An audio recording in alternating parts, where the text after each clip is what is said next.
The Limburg Schools Board of Education Workshop 1606 is called to order. I did that in the wrong order, but that's okay, we all get it. 1.0, additions, deletions, or corrections or modifications. Dr. Lake, do we have any changes to the agenda? We do not. 2.0, approval of the agenda. Do I have a motion to approve the agenda as presented? So moved. Motion by Second. Jen, second by Andrew. All in favor? Aye. Opposed? Motion passes 7-0. 4.0, discussion topics. 4.01 is communication covenants by Dr. Lake. Would you like to lead us off? Sure, thanks for that. So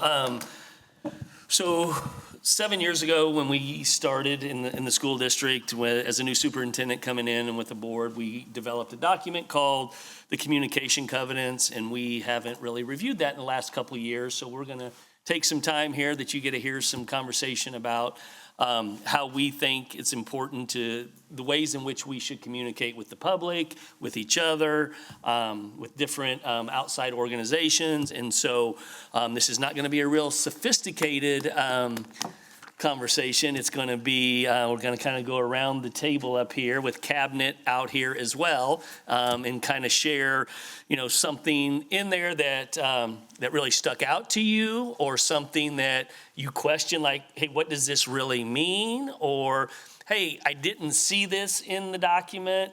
I think maybe we ought to add that. And we'll kind of just go in, we have different categories. So the first one is communication with each other. So each other is us as a board and cabinet and administration. How do we go about doing that? And so I will just kick it off by just, looking back at this document for me, asking questions is expected. And sometimes, when you get into the work and you've been doing something for a while, when people start to ask a lot of questions, you're like, okay, why are they asking all these questions? And I just think, it's really important. As somebody that's new, 7 years ago, we expected that. But as you kind of hit a groove, just remembering that, it's new to a lot of people, even though it's not necessarily new to us. And so just questions are expected. So that one, in that first topic for me, was good for a good reminder for me. So with that, I'll kind of open it up to somebody that would like to make a comment. Go Mine ahead. kind of piggybacks off of yours, and it's minimize surprises. It's like ask those questions ahead of time so that we know, or, the person who's going to get that question in a more public setting has time to do a little bit of research or whatnot, so. Yeah, the surprises is that, we don't like surprise. Nobody likes surprises, so. I think for me, it was remain objective, because one thing I was thinking as I started to begin reading the document was no judgment among board members or cabinet or citizens or whomever. And so that hit home for me, remain objective.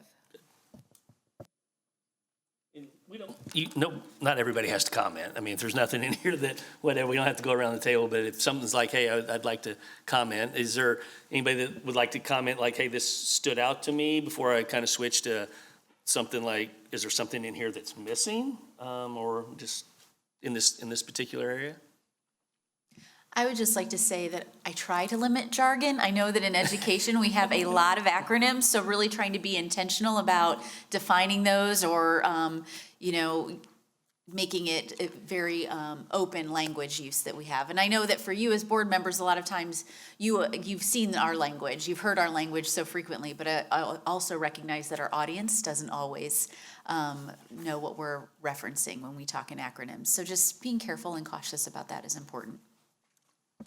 And I think the KISS, keep it simple, is really important too, and that goes along with that. Keep it simple, Simon, the KISS acronym. So anyways, that's in there. That's what it says. I don't know That who feels put like in there. jargon. That's jargon. Anybody else on that, in that particular group, want to share anything? So one thing that I was thinking that I've noticed since being on the board is how we are very able to have courageous conversations. And so kind of keeping with that idea of honesty and transparency and speaking up so that we all know what each other are thinking, it just made me think of this idea that we encourage this courage, this courage to speak, and that it's a safe space because we have disagreements and we have hard conversations, and so it just made me think that I like how there were other words that kind of embodied that idea. Okay, the next topic is communication with parents, patrons, and community. And so, since I started out, I'll be quiet on this one. If somebody would like to jump in there and say this kind of jumped out at me, I would appreciate the engagement. And I was a longtime social studies teacher, so I have good wait time, so I can do that. I think the one that resonates probably the most with me is listening first, seeking to understand. Because a lot of times when we get contacted by or talked to by people out on the street or just via email or whatever, they're trying to tell us what they're experiencing. Whether it's what we intend or not doesn't come into play in that conversation. We need to take the time to see what they have to say and try to understand where they're coming from, and then figure out how we can partner with them, because it's supposed to be a partnership, right, between our district and our community. So I want to comment on the unified support of board decisions in public and in private. And I think I want to clarify what that really means, because it doesn't mean we all agree all of the time. What it means is once a decision has been made, we're going to stand by it because the board made it, whether we personally agreed with it or not. And so I think it's important that the community understand that we actually do disagree with each other sometimes when we're talking about things, but then once a decision has been made, we're gonna move forward with it because that's what the group decided to do.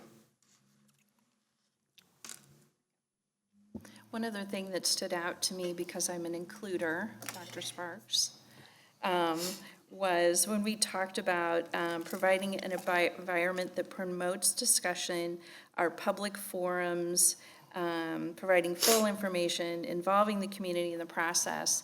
I just went through all of the strategic plan that we did where we invited the community in. We did multiple surveys. We had multiple listening and learnings. We've had, October is a month of breakfasts for many various groups, and we have advisory boards. So just kind of rolling through all that, I think we do a very good job of including the community, and if they have something to tell us, there's multiple ways they can do that. So that's one piece I really liked about that. If I can add on to what Christy said with the strategic plan, so our strategic plan has 3 beliefs, and one note that I made was that one of our beliefs is that collaboration among a diverse community of students, teachers, staff, families, and patrons drives innovation and future success, and I thought that was appropriate to even put on top of this document or as a header to tie it back to our strategic plan, because I think all of these points support that belief. What stood out to me is the very last one in there, where it talks about explaining our why, and in the decision-making process to promote understanding. I think that's been very prevalent in everything that we do, whether it's from the bond issues that we've passed or the reasons why we pass a budget the way we pass it. I think we do a very good job of communicating the why behind what we do.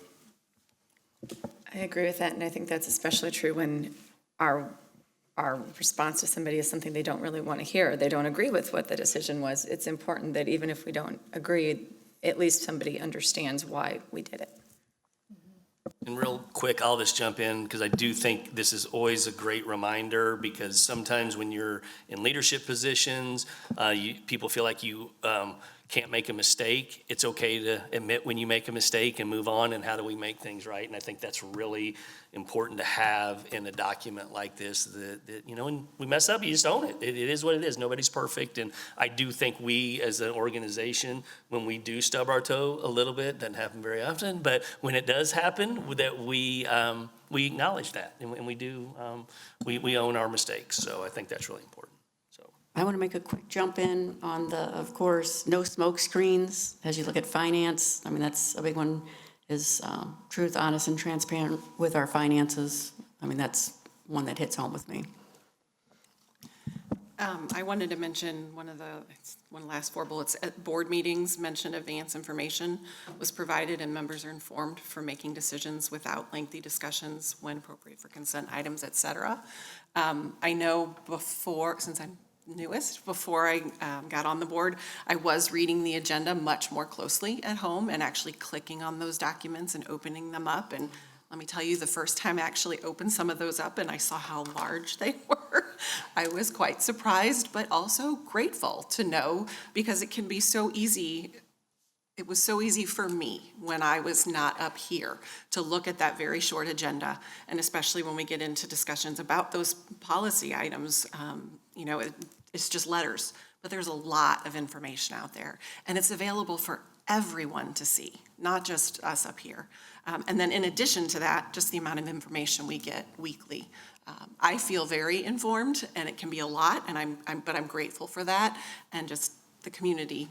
A lot of it's out there for you as well. And I'm talking too much on that one because it's really important, because I didn't know you guys had this much information until I got on the board. Thanks. Was that lengthy conversation? It was lengthy, yes, I love it. Anything else on that before we move to the last category is about communication with the board, and that's really about how we provide information to you all.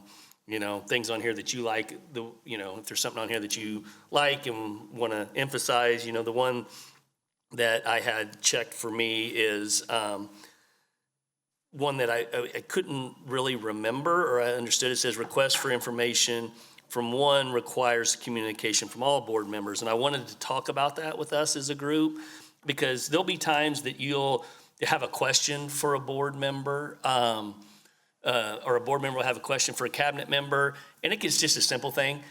I think, thinking about I think we should always, when we have that communication with a cabinet member, or you as a board, or you as a cabinet, or me as superintendent, our first thought when we're having those conversations or providing information, should the entire board have this? And if it's just a simple, hey, question about this purchase or, this dollar amount, probably not. But I just think sometimes there are things that maybe you address with a cabinet member or gets brought up that is probably would be beneficial to all. So that one for me was just kind of one that I feel like maybe over the last few years, we haven't really kept that at the forefront of our thoughts when we're interacting with each other about. Now, when I pick up the phone and call you guys, I always call Christy first and then Jen second, and then whoever I can get a hold of next, because it's the board president.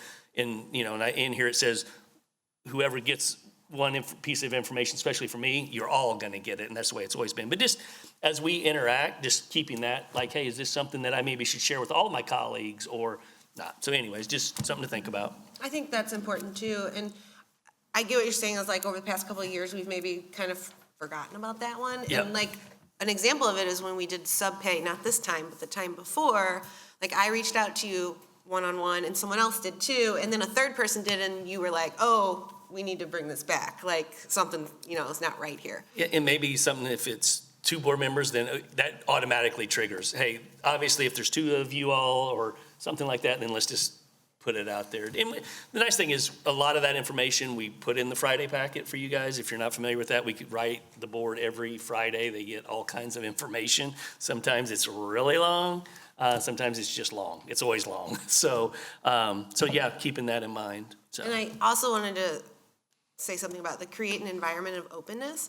I know I've been on the board a while, but I do feel like pretty early on, I felt very comfortable going to our cabinet members and asking questions. You guys have always been very, open and receiving of that, and I appreciate that, so thank you.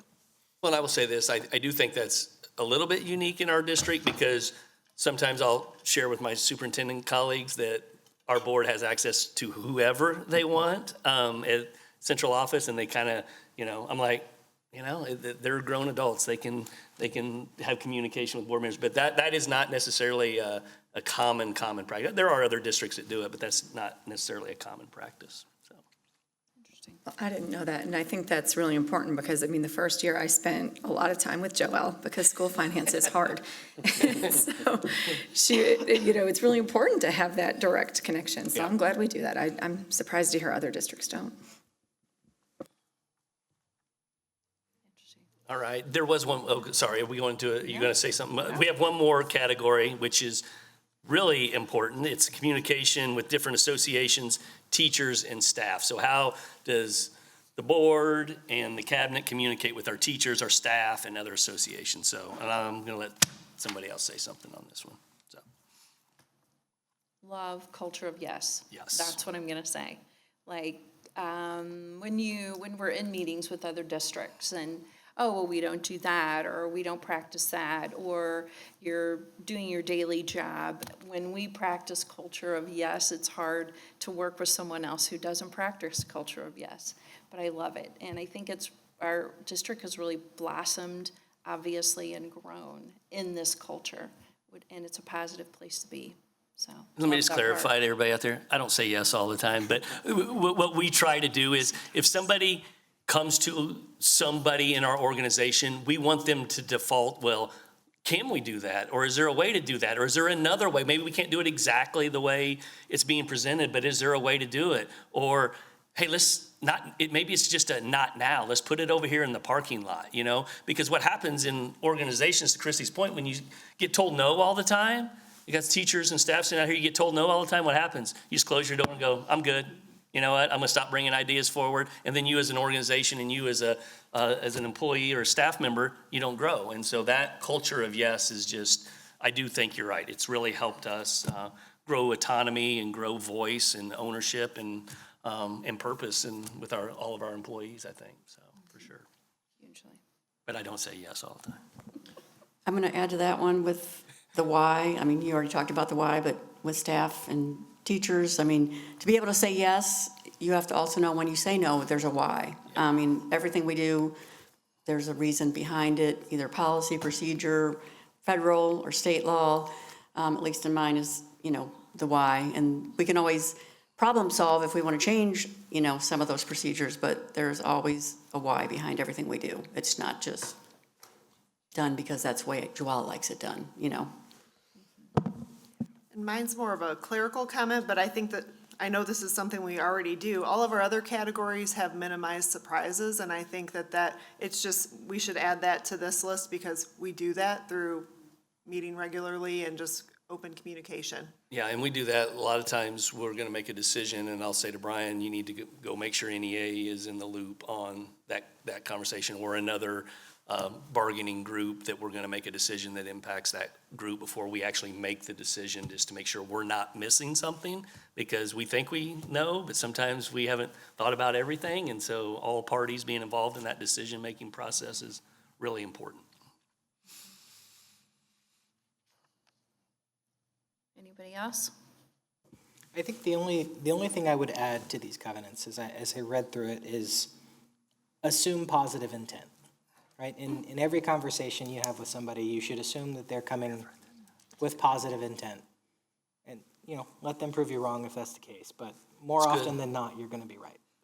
Yep. They mean well, so. Did you get that, Beth? All right, Like that. awesome, thank you.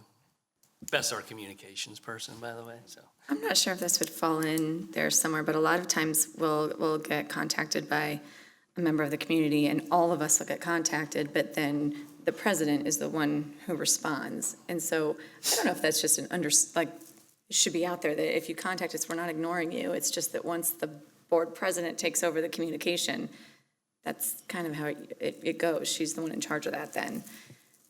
I don't know where to put that. I just wanted to make a comment about that, just so people Okay. understood. We'll look at that, see how we can put that in there. Because you guys will get all individually the same email from somebody, and it's really about a unified response, so. Yeah, and usually I'll try to respond, hey, I've gotten this, I'll look into it and make sure the right person gets it. But if Yeah. I didn't see it in the first day or two, then it's past that. And so then it's weird to respond. And so I just don't want people to think that we're ignoring them. It's just that now the president's responding. Yeah. It Awesome. probably does seem a little odd, so might be good to add in there. Well, good. Well, good conversation. So we'll do this again next October. I think we'll pull it back out unless we feel like we're slipping and we need to revisit it again later in the year. So with that, we're going to transition to, I believe, Strength Finders. I'll kind of set the stage here, and then I'm going to turn it over to Dr. Sparks. So 5 years, actually 6 years ago, when we came into the district, we did the Gallup Strength Finders with all of our administrators, the Board of Education. We, as an organization, believe you should lead from your strengths and not your weaknesses, and knowing what other people's strengths are in the organization. Tara has captured all that in a spreadsheet. And it goes like, if you're going to put together a committee or a team, saying, oh, I need an arranger, or I need somebody out of that category, and it helps put teams together. But I just think it's a good reflection on leadership to do this every 5 years, along with our strategic plan, to kind of see where we've changed. And I'm so curious to hear some of your comments about, hey, this stayed the same, this didn't, and then there we go. So I'll turn it over to you, Tara. I hope I didn't steal your thunder, but I might have. Only a few points. All right. I do want to add some context for those of you who are not familiar with Strength Finders. You can see all of the individual strengths on the TV screens. The color coding is very intentional. The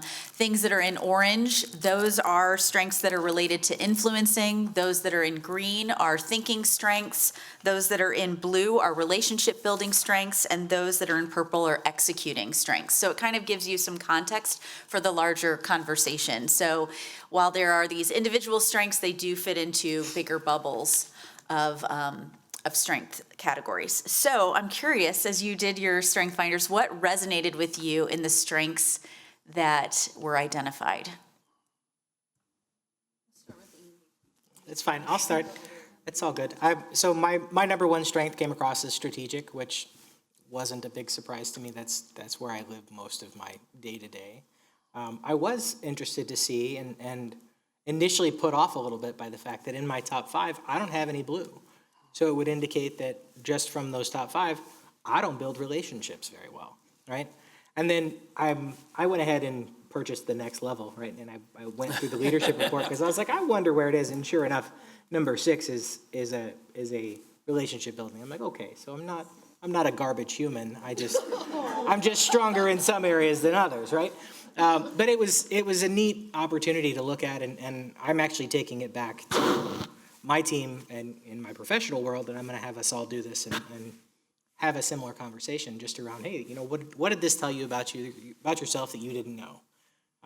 And what is that? Where do you go from there, right? What is it? What's next? And we can look all the way up to your top 10, right, Tara? Beyond 5, like if you purchase the extra. I've never purchased the extra. I just take the top 5 and I trust it. So It depends on the report you buy. You can buy the leaders report, which focuses on leadership traits to the strengths. And then you can also buy all 34 to see what's your least strengthy strength. Right. Figure out where you But are. you can actually look at up to 10 to 12 to see if that fits you very well. Yep. And then when you go down to the 34 or 32, you don't try to strengthen those areas. You Right. just stay with your top. Yep, stay in the top.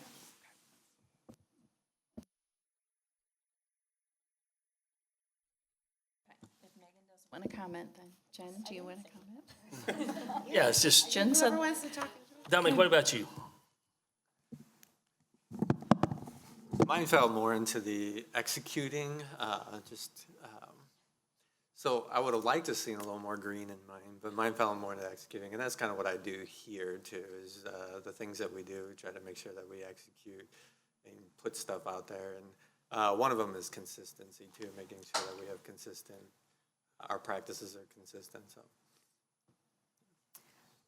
I got my first ever green this year. I don't know what that says about me as a thinker, that I've taken this 3 times and I'm only just now thinking. Maybe it was number 6 all those years. Always a 6. Just tipped right over. I do find it interesting though, like my strengths do fall in blue, right? Relationship building is typically, like some things will fall off, but they all, when I get new ones, they tend to be in the blue strengths more. So I do think that even though if you've taken this multiple times, you've seen some changes in it, those bigger categories tend to still remain kind of a baseline of skill sets. And I think that's noteworthy. So this was the second time I took it, and I remember the first time I took it, I was very like, I'm clicking left or right for everything, and this time I was answering with neutral a lot, which I think also made me have to take more questions. It took longer than I did last time. But mine were also all executing and strategic thinking this time. Last time I had a little bit of everything, but one that kind of made me was arranger, and I just think of like, not even just here, but my daily life is all about like moving those schedules, making it work, making sure, some kid doesn't get left somewhere because there wasn't someone to drive them, that kind of thing, so. I also found myself doing a lot of neutrals, and it was one of those where I would look at the two questions and I'd say, well, if it said this, then I would, I couldn't pick one. But I found myself really reflecting because I felt like I needed to diversify my strengths because all of my top 4 are in one color. And then I had one from another color. They were all blue. Shocker. And she was not shocked you said that. Yeah. So, I know, and I said, and I don't want to say So- that because then Tony's gonna go, oh, I knew that was gonna happen. yeah, okay, whatever. Well, then I'll probably tell you this. So my top 3 have never changed. I've done this like 4 times. Number 1 is my an arranger, meaning like Jen said, all of these different things going on. Futuristic, that probably doesn't surprise anybody. What's 3 years down the road? What's 4 years down the road? And then this, some of you, this might, but it's positivity. That's my 3rd one. Hey, I love that for you. yeah, I have every color represented except for I don't have orange and influencer, which is probably number 6. Yeah, so, yeah, I know. Yeah, and so sorry, I didn't get to say my number 1 was empathy. You want me to say it? You can say it. All right, I won't. What do you want to say? No, I won't say it. Because, so I'm interested, I have every color except orange also. No, I knew I liked you, Rachel. So I think I already told you this, Tony, but I'm pretty sure I took this in my former life when I worked in career services at Washington University in the law school. And I'm gonna have to find those results, but I'm fairly confident some of them are on here because I did recognize, but this is my jam, so thank you for doing this. My top 1 was developer, that's my only blue. I'm the top 5, I'm curious to see the others. And I've heard several of the rest of you talk about arranger, but when I was in my prior lifetime as adolescence, as a student at Lindbergh, I would not have thought I was flexible. So I was excited to see, because I used to be much more rigid, I guess, and maybe it's the mom thing, I don't know, or just, But you were also a dancer, so well, that's true. that's not, okay. Got it. And when you're dancing, you have to be precise. There's no flexibility or grayness in that. Anyway, so yes, and mostly what I loved is, I read the first part of the book before I took the assessment, is just focusing, like, strengths. Assume positive intent, like starting with the positivity, starting with the positive. I want my kids to take it. I want us to think about, is there a benefit to have the students take this? I love this stuff. So thanks. I was mostly orange, just so we're missing some orange. There you go. That's why we're a good team. We have all the colors. The woo That's and good. the influence, but I will say a ranger crept into mine, so that's probably from.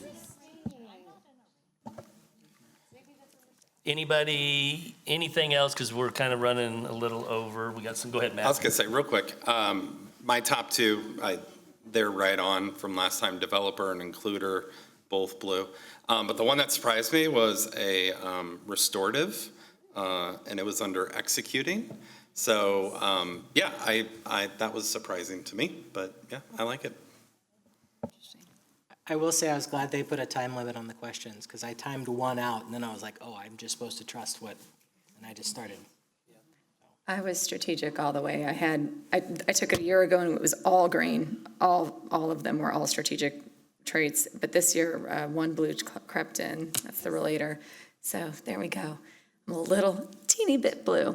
But it wasn't surprising to me at all. And the one that I think is pretty helpful is being able to find connections between seemingly disparate phenomena. That's my ideation one.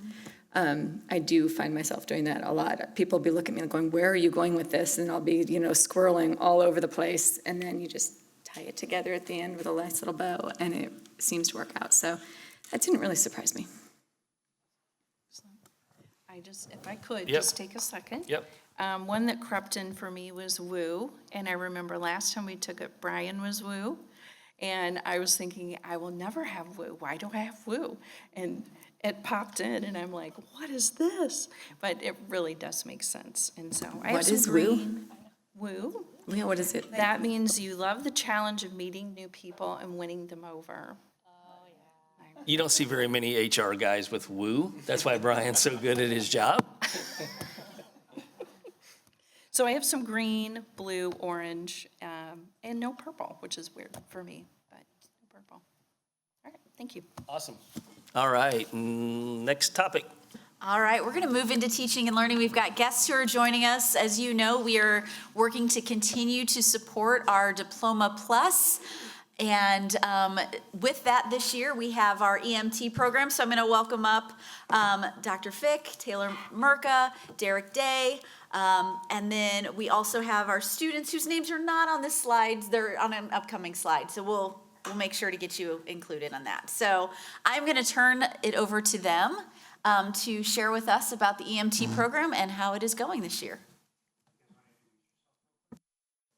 Sure, yes. My name is Marissa Alonzo, and I am a senior at Lindbergh High School. I'm Alex Nguyen, and I'm also a senior at Lindbergh High School. Thank you. So if we can go to the next slide then, and you'll share with us about the EMT program. Sure, sounds good.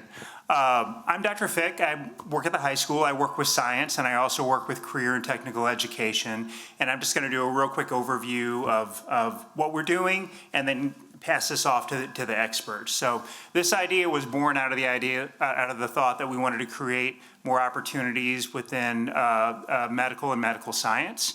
Also, we wanted to try and create more Diploma Plus opportunities for our students so that they could leave Lindbergh High School with career and recognized with possibly an EMT license or a licensure that they could take out into the world that would be industry recognized. So that's a big drive at the high school that we have been working on. So we partnered with the Melville Fire District, who brought their expertise and a lot of their resources and staffing to the high school. We did some creative scheduling to make it happen so that we would be able to do our labs at the high school in-house. And then we recruited a fantastic teacher, Miss Merca, who teaches anatomy and physiology, which was a wonderful fit for the EMT program. So like Dr. Fick said, I'm Taylor Merca. This is my 4th year at Lindbergh, and yes, I primarily teach anatomy and physiology anymore. And I remember when Dr. Fick came to me and said, would you be interested in teaching an EMT program? I was so excited. I think there is that real world aspect that it's really a really cool opportunity for students. So kind of the way we've been running the course, a traditional EMT class would just be an adult education class. You know, you sit in a class 6 hours for one day, and then you do most of your studying out of class. So the way we get to run it is kind of a really nice intermediate where the primary instructor, Michelle, will be there Wednesdays and Fridays, and the creative scheduling we talked about, those are on the block days. So pretty much after lunch, they belong to me and Michelle for the next 3 hours. So they get all the instruction. We do big skills labs during those times, and Michelle is also there on Friday. And then during Monday and Tuesday, that's when I kind of take over to support and help reinforce concepts that they taught or help pre-teach, kind of set them up for success for the next few days. So the curriculum that we're going by is National EMT curriculum. So they are getting the exact same education that any adult EMT student would be getting. They will begin their clinical hours and their ride-alongs and their actual hands-on portion starting probably at the end of this semester. So they will be on ambulances, providing care, seeking that certification.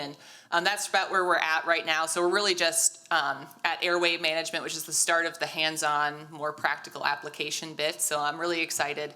I'm looking forward to the next few units. Can you advance this slide? So here are some images from, this was our first skills lab. So like we said, unfortunately, Michelle and Derek did have to leave, but they have been fantastic in working with us and bringing in not only themselves to help us out, but their additional staffing from Melville.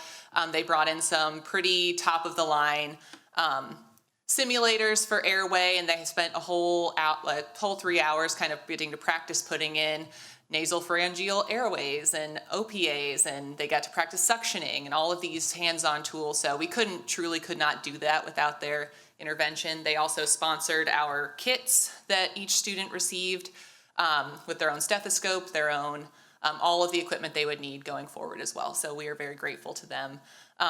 And it's been a really excellent partnership. We're all still learning as we go through it, but we have a pretty good collaboration. Michelle and I have met on professional development days, PLCs. I'm a PLC of one in that, so we collaborate a lot, and it's only gonna get better. I'm still learning. I'm not an EMT background myself, so I'm kind of learning from her, and it's been a lot of fun so far.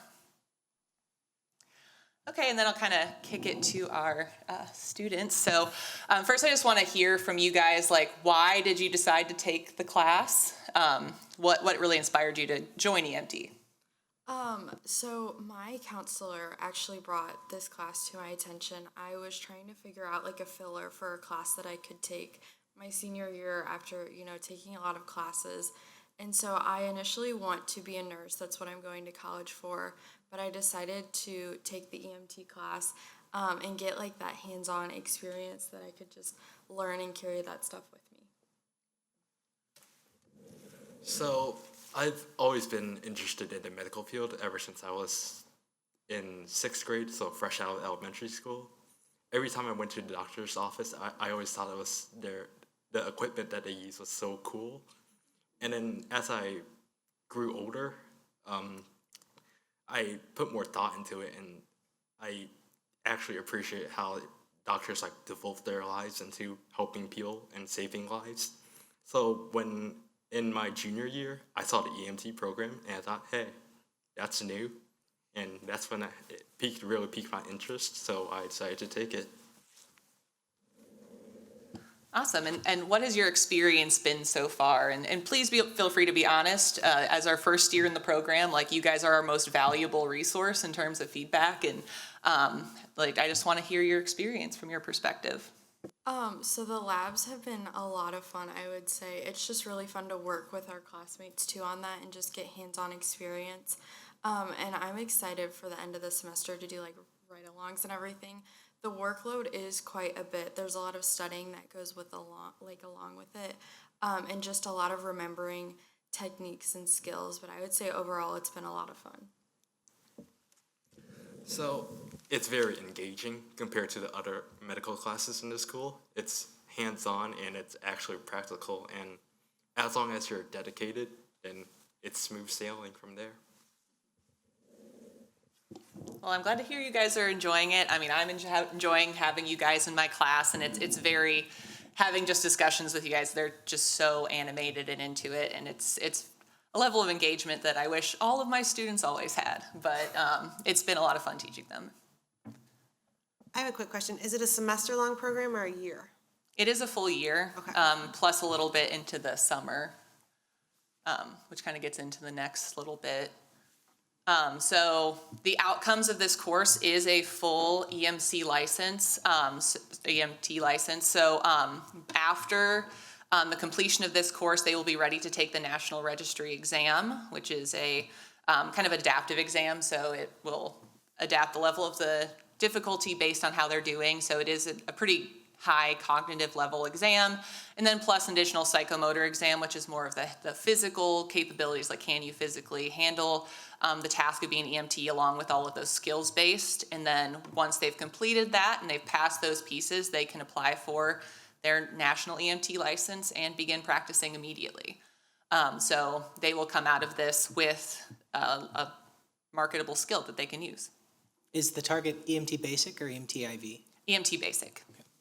And are the exams done through, like, at school for them, or do they have to go do them somewhere else?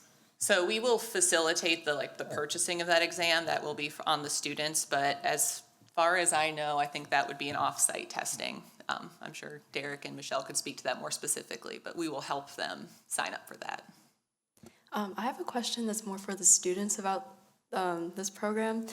I don't really know any other courses at our school that require you to take a learning lab, especially like 5th hour, and then having like a 3-hour block chunk on Wednesdays. How do you guys feel about that? Do you think that that's the most time efficient thing for you guys? Yeah, so I would say it's a lot because we have learning lab for 5th hour and then 7th hour for EMT. So that's like 3 hours, like she said, to do that kind of stuff. And I feel like that's a long time to be in the room. So sometimes we'll go out and take breaks after notes and stuff. But I would say it doesn't consume most of our learning lab. I feel like I have time to study for other classes in that learning lab. But it was kind of different knowing that we would have her for both learning lab and EMT to do that. But I feel like it's a great way for them to split it up. Yeah, the learning labs during 5th hour is really helpful, especially on regular days, not block days. So you can get more time to yourself to work on other things. On block days, it's very informative since the class takes up all 3 hours. But like she said, there are breaks in between. And just to speak to that, one of the reasons why we had to do that was because in order for the EMT certification, there are so many hours that the students have to be with our primary instructor. So that was the easiest workaround so that they don't have to travel to the school 3-4 times a week. But yeah, so I try and keep the 5th hour learning lab as it can be for most of it. But yes, 3 hours can be very long, so we try and break it up a little bit. So could this make it difficult for students to meet their basic requirements and take this class if they haven't planned ahead? I mean, that would really depend student to student. Honestly, a lot of our seniors do have some spare credit, some space to work with. And so I think a majority of our seniors that, have been, good or, students at Lindbergh High School would have credit space for this, but it does have a big footprint, that's for sure. And this class, it was pretty selective too, like before they were to enroll, they did have, had to sit down with their counselor, and the counselor kind of laid out, like, the out of class requirements and kind of the things that would be demanded of them. So we hoped that all the students would come in with the understanding of what was expected of them. And we already had one student who recognized with her extracurriculars, it was just not feasible for her, and we expected that as well. So as we kind of learn more of the demands of the course, we can be even more forthcoming to students. But so far, everyone has been really proactive in their management of all that coursework. Is there limited space available for this? Yeah, we capped it, I believe, at 15. We have 13 students in the class now. So it's a similar footprint time-wise for like CAPS and other programs like that, right? Half-day programs, kind of like we have? Honestly, it's a little bit less than that. If you're looking at something like South Tech, which would be like three class periods, this is 2. Okay. So it's smaller than South Tech, but bigger than a single And class. CAPS is 3 as well, is that right? Is CAPS 3 hours? I think it is. Yeah, it is. Okay. So speaking as somebody who took this course as an adult, as I'm an EMT basic, expired, I guess is how you would say that.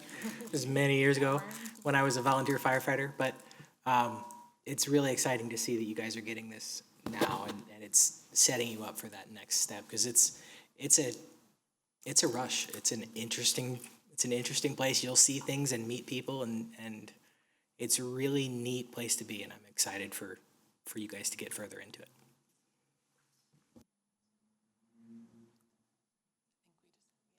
So yeah, next things coming up, so in terms of our collaboration, so our first full skills day, which is going to take place at the high school, they're kind of one of their first big skills experiences, is going to be November 9th. So looking forward to see that kind of all day engagement in what they've been learning, get to apply everything they've been working so hard for. We're also helping Melville Fire with their mass casualty training exercises that'll also be taking place at the high school on that last week of October. We helped them with one last year. It was a simulated bus crash, and the kids got to get all done up in some gory makeup and scream and hold their leg. And but the real purpose of that is so that, thank goodness, mass casualty incidents don't happen all the time, but when they do, first responders do need to know how to plan accordingly, how to triage effectively, and communicate with hospitals and other care teams. So them getting to be a part of that is not only really fun for them, but it's a really valuable experience for our partners. So we're kind of giving back to them in that aspect, and they get to kind of see the work that they are getting prepared for. And then, yeah, like I said, their clinicals start at the end of the fall semester, and they're going to be out there in the field.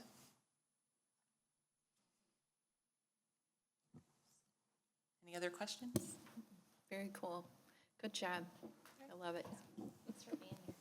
Alex and Marissa, thank you for representing your class so well. And Ms. Mirka, thank you for creating something from scratch and creating such enthusiasm for it.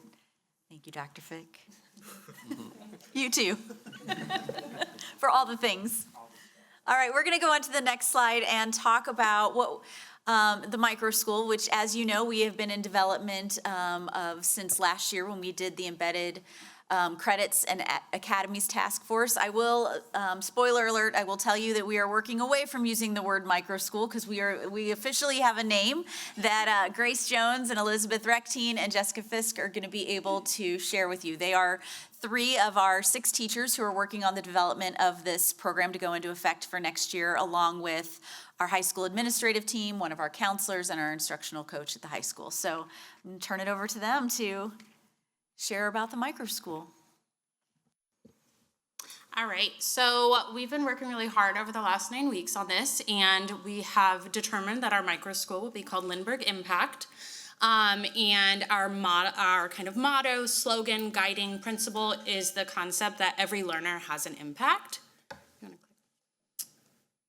So this is modeled kind of off of the Lindbergh High School mission statement that already exists, which if you know it, it ends with the word impact. So that was kind of our jumping off point. So what is Lindbergh Impact? Lindbergh Impact is the idea that students will participate in an innovative learning environment where they explore their passions, connect disciplines, and tailor their education to have a personal, local, and global impact. So last year, when part of the task force presented to the board, they talked about the different models that we'd seen in Wisconsin, Kansas City, Chicago, some of which are focused around specific curriculum areas, so a health sciences micro school, a perform-focused micro school. And we decided to go kind of in a different direction to make it more open so that students didn't feel pigeonholed in deciding if they wanted to be in the program. So with that and our focus around impact, we came up with these 3 competencies that are our core competencies. So in the micro school or in the model that we'll be following, students will have cross-curricular opportunities where they're taking a class that is maybe English and social studies simultaneously, and they'll be focusing on those standards or competencies for those classes, but then within each one will be embedded our impact competencies. So depending on the course and depending on the level, right, as we go through the year, it's going to be kind of some gradual release. Students will either in groups or individually work towards the impact competencies. So they might be doing kind of a personal investigation project, maybe for a career in their future. They might be, one of our course ideas has to do working with like the Lindbergh Schools Board and looking at like some of our free and reduced lunch socioeconomic groups and kind of creating projects around that to have a local impact. And then from there, doing things to impact or learn about other global issues. So how did we get here? And obviously this is a lot of text on the page, so we kind of bolded it to focus us. Honestly, similar to what Taylor and Dr. Fick were just saying, like more programs for our students to find their area, find their niche as the high school continues to develop like our different Diploma Plus programs. So this is just one of another to give students as many expanded opportunities as they can, or as we can. So we, along that vein, and we studied it last year, we're hoping to kind of enhance those other offerings in the building to meet the diverse need of students with kind of more hands-on experiences and with more flexible scheduling.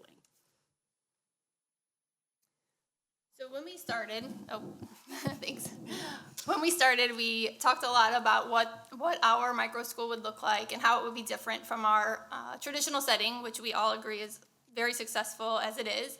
And this was one of the things that we were kind of drawn to, just kind of thinking about the differences. On the left is the more teacher-driven model, and we feel that currently we focus a lot kind of towards the left side, not necessarily teacher-driven, but more teacher-driven and co-driven.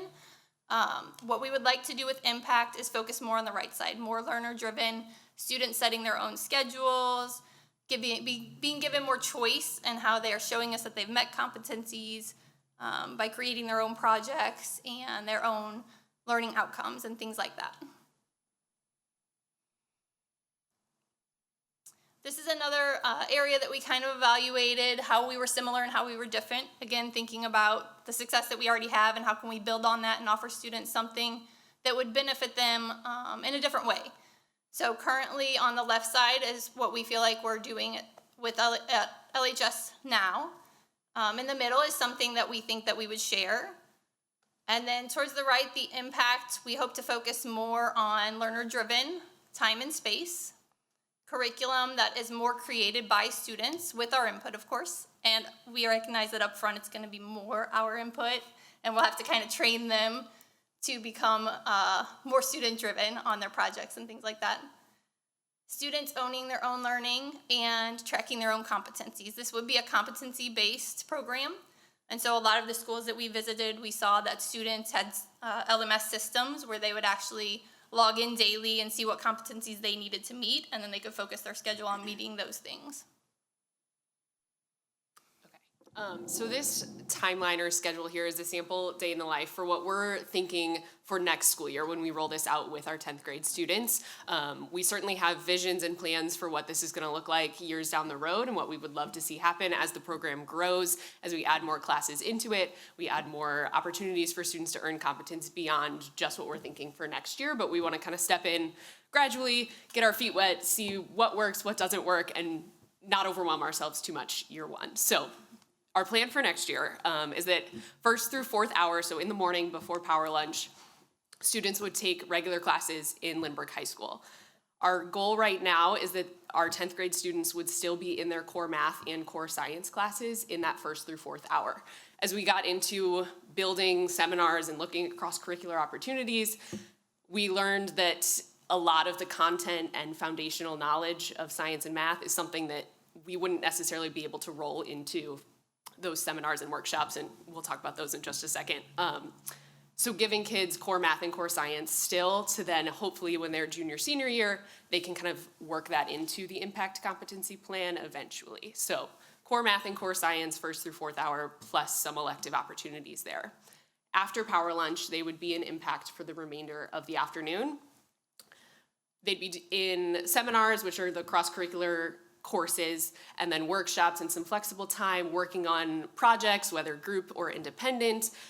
We see on Thursdays, keeping them in PAC and having academic networking time for that first through fourth hour opportunity, kind of keeping that as part of our schedule that we love and is valuable, so we don't want to take them away from that.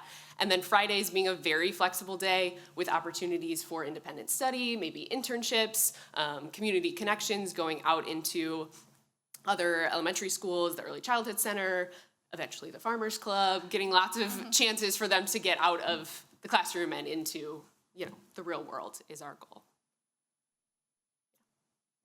So to kind of build on the language of seminars and workshops, this is kind of just some examples of what we're imagining.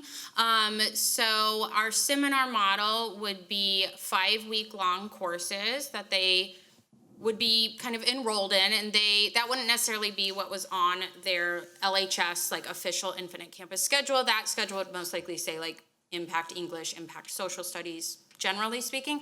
But then at the beginning of each 5 to 6 week period, they would have the opportunity to enroll and look at, here's 4 choices that your teachers are offering at this moment. What sounds interesting to you? So the examples, which are the ones in yellow, one example is our art and activism class, which is a combination art, English, and social studies class, where students are examining art and examining moments in history where art was reflecting history. And so we're getting history content, but we're also getting some of that art content. And then the end project is them either writing about a moment in time and art, or creating art based on what they're seeing. Another example is like the trash, the environmental impact. That is a combination art and environmental science class. And that's a really good example of, so they would have science in the traditional building, but environmental science would be kind of bonus credits. Like, this is an opportunity where students are getting, their fine arts credit, but they're also able to get extra science credits that at the sophomore level, yes, they're in biology or chemistry. Chemistry, physics. Physics, there we go. But then they're also getting some extra credits so that then maybe by senior year, they are able to really go all in on art or go all in on their internship that they decided that they're passionate about. And then the green ones are kind of our workshop models, which, if you think back to the schedule, would have been in the first block on Tuesdays and incorporated into our Friday flexible time. And those would be moments where we can really respond to student need. So if we're noticing in our different seminars that students are enrolled in that they are struggling a lot with time management, okay, let's take a week, and during those different workshop times, we're just focusing on time management. Let's watch some videos, let's brainstorm, let's figure out how we can fix this. But then also, maybe in 2 weeks, every single student happens to be taking the ACT. Let's respond to that and do some very quick ACT prep, because doing that type of thing will benefit all of us if we take out just a little bit of time along the way. And that's really the beauty of the flexible scheduling within Lindbergh Impact. So we've noticed that when we've traveled to other schools and just through our investigations, one really important part of this is going to be marketing to the right students. We have all agreed, and we've heard numerous times, that this shouldn't be an honors program. It can be for honors students, but we're not saying it's an honors program. We want any student to be welcome in the program, but we do think students need to be these things: self-directed. They're going to have to be in charge of their learning. That's what we want them to do, and that's what, if they're not interested in that, then it's going to be a struggle and it's going to be a frustration for them. A holistic learner, part of the goal is to get out in the community and be interested in doing things like that, and if they're interested in that, then they will be, it'll be a better fit in this program. And then impact-driven, I switched those. Holistic thinker and impact-driven. So to go a little deeper into an example of one of our seminars, just to give a picture of how we're pulling in competencies from multiple areas. So this is one that myself and Emily Holland, our math teacher, kind of came up with, which you might be thinking math and English wouldn't usually come across the table. But we're actually really excited about it, and we think like this could be a really good course. So our vision for this potential 5-week-long seminar would be have the overarching question of how can one use statistics and data in order to understand the world and what can be done with that data. So thinking through some example lessons of like what we could be doing with this. We were imagining like studying food insecurity within our district or within even just like Sunset Hills or Kirkwood or similarly, and looking at data sets on that specific topic, and then from there students would be discussing and writing and thinking about like what does that data tell us, what does it not tell us, and from there like discussing things like government implications of data, building research skills about how to find data, how to find trustworthy data, both locally and globally. And then kind of the end goal of this theoretically, and this would go along with those impact competencies, is students would, so those would be all kind of our guiding examples, and then students would choose an issue or something that they're interested in and pull a data set, either a local data set or a global, and local could be St. Louis or, the state, and write an analysis of it and think through like, what am I gonna do about this? Like, if I have this data, if I'm telling people about this, am I presenting it to them in a PSA? Am I making a podcast? Because people need to know about this information. And so through all of that work, students are then earning some of their English 10 credit, because that's our sophomore level English, and then also statistics credit, which traditionally our sophomores aren't getting because they are also enrolled in another math class, but still that's some of that bonus extra credit that they have the potential to get that they would not be getting in kind of the traditional model.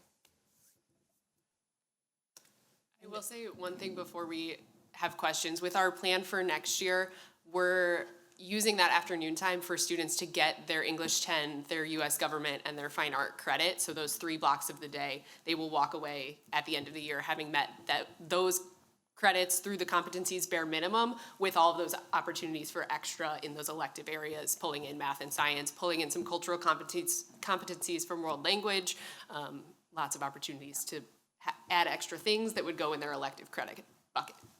So, yeah. So, go ahead. Okay, my first one's kind of quick. I know that the schedule you put up there, like, I was on the task force and I kind of remember seeing other, like, schedules of other places. And when I first glanced at it, I thought, oh, this seems really structured. But then I thought, this is for sophomores. Do we see as, like, they kind of move into their junior year, their senior year, it kind of becomes more open and they're doing a lot more of the schedule themselves? Does that make sense? I think so, and I think also as we figure out enrollment, and with enrollment comes teachers who are able to commit their time to it, we'll see it expand or be flexible from morning to afternoon. Okay. And then my second question was, oh, go ahead, I forgot it. I think you answered my question. So this is, sophomores come in, but this is a program that you stay in sophomore through graduation. We would hope so. We hope to, That's the goal. yes. Okay, sorry, I got my second question. So, for example, in the seminar example you gave, you said you would get like a partial credit in statistics. So do you see that being like a half credit or a fourth credit? And then, so we can do fourth credits on their transcripts? We currently do them in different areas, like marching band is only a 3/4 credit. We have student council as a 4th credit, so we have those examples already in play. Okay, thank you. We've also talked about that we hope that if a student is in until their senior year, that those credits just kind of compound. And if it's something that we see that they're close to half credit their senior year, then maybe we could say, you know, let's work on these competencies to try to get that rounded off. And in working with the counselor on our team, Trisha Hayes, we know that we're going to do probably some creative transcript labeling of like impact fine arts or impact world language, that then kind of, it can add up to a whole credit, and that's how it'll look for colleges or out in the workforce. And eventually you'll circle back down to 9th grade, correct? Yes. Yeah. So, And then if they decided they didn't like it after sophomore year, they've gotten all their core classes for that, so they could just say, I'm out, and junior year go back to more traditional.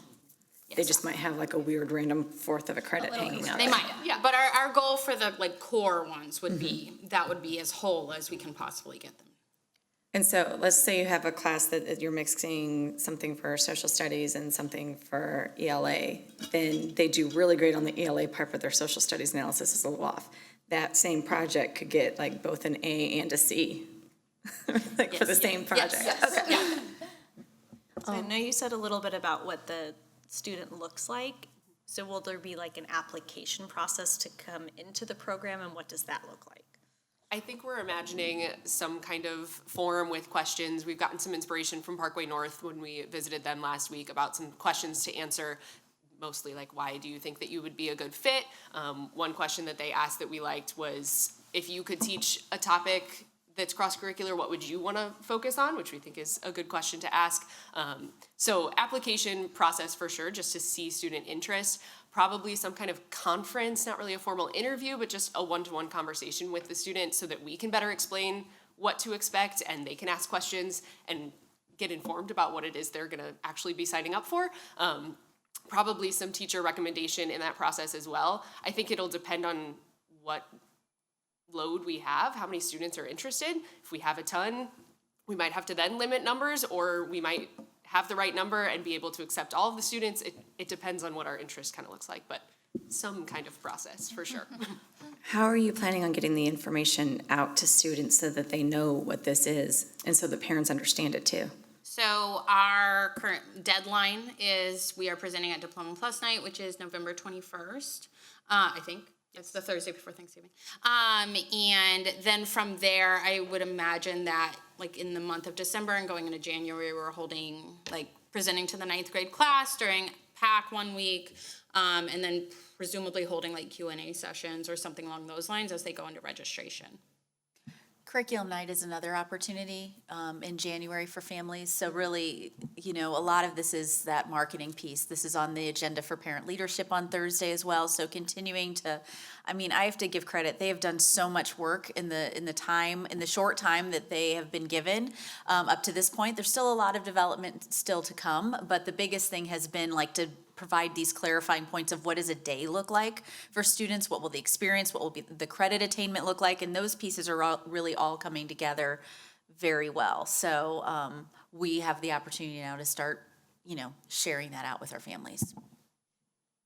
So, sorry, just to clarify, and I think it was your question, Jen, about the partial credits or quarters and whatever. So if I read the schedule right, if there are multiple seminars in each semester, is it possible that a seminar, like seminar 2, might be worth 3/4 of a credit? And, okay, so it's still, okay.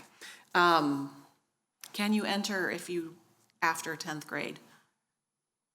Yes. Yes, it's Like, just we're starting it Yeah, that's for just 10th where we're graders. starting and Okay. hopefully see growth and see fluidity as we continue to grow. Okay. Yeah, because my understanding is it'll be a 9 through 12 program. Yeah. Eventually, they're just adding a class each year. Starting small. Yes, You don't have yeah. to start at some point and then like you Yeah. can enter in at any time. You can enter out of 8th grade eventually. Right. You'll be able Okay. to do that. And the good thing with the flexible scheduling piece is that if we do have 12th graders coming in August of that year, but also 10th graders, we could put them all in a seminar or workshop where they're getting some of that background material that like we can't do within a traditional 1 through 7 schedule. So when you were talking about the seminar with statistics, it might be a quarter credit for statistics. Yes. Would there be, I don't even know how to ask this. It links with the dual credit and the AP. Like, when would they be eligible? And, yes. Yeah. I would say AP is one of those things that we see as a not yet, a culture of yes, that eventually down the road, we would Great love job. to see that. Sorry. I think next year, we see potential for honors credit if on proficiency scales that we're grading on, students are exceeding expectations over and over again, that there's a chance that we could grade them then on a different GPA scale. I think pulling in the AP curriculum, just because that is so specific, there's different staff requirements that are needed, there's different teacher or certifications, thank you. The students certainly need to do a lot of work to prepare for that, and I think that feels a little overwhelming for year 1. Stay tuned, though, because I think we would love to see that be a part of this program, absolutely. What about the dual credit component? Because I know it's pretty strong what we have to provide for our educators to have the certification to teach that. Can I, well, they're still, as of now, the first half of their day is in the regular LHS school, so they could be taking AP Government in the morning, or a dual credit science class in the morning, and then do this in the afternoon. Absolutely. My child was one that maxed out on as much as she could. And I also think at the same time, this would be something she would be very interested in. Mm-hmm. I know how many credits she came away with from the traditional format. But again, I know she would have loved this. So I think the type of student that this program attracts is probably going to be interested in, you know, maximizing that at some point. Not necessarily, it depends. Interested in this, thank you, but my child who is probably not going to be doing a lot of AP classes would like this. So I think it's really different based on, I mean, so individualized for children. And it really requires us to, you know, really put it side by side. What are the instructional components of impact versus what are the instructional requirements of those dual credit? We did have the conversation about AP Gov the other day because one of the challenges that we have, the realistic challenge that we have and how we're starting it right now, while the idea is that this could be very fluid, let's say I'm a senior and impact happens all day long and I want to take AP statistics. So I'm going to leave, you know, 4th hour and go take AP statistics and then come back and be an impact the rest of the day. There would be that fluidity when you have an all-day program, because we're starting at a place that's relatively small, and we need to start small so that we preserve the interdisciplinary. If we start too big, we will not have enough students to get all of the teachers there, and then we'll lose all the interdisciplinary connections. But because of that also, now we have these 3 classes, social studies, English, and art, which are going to be required. It's gonna be really hard for a student to say, I wanna take AP Gov and be in this.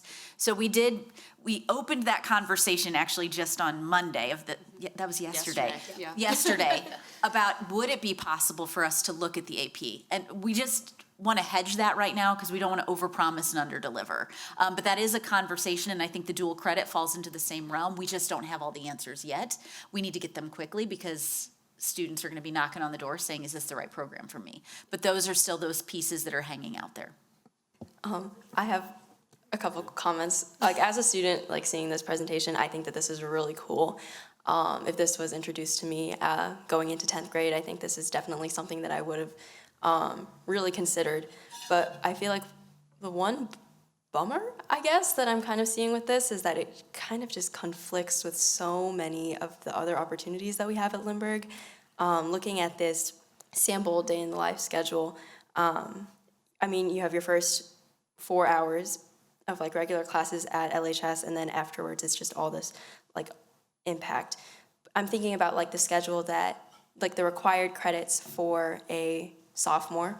So like if somebody wanted to take AP Gov, which is like government's a requirement, English 2 is a requirement, chemistry or physical science is a requirement, and what's the other class? Math.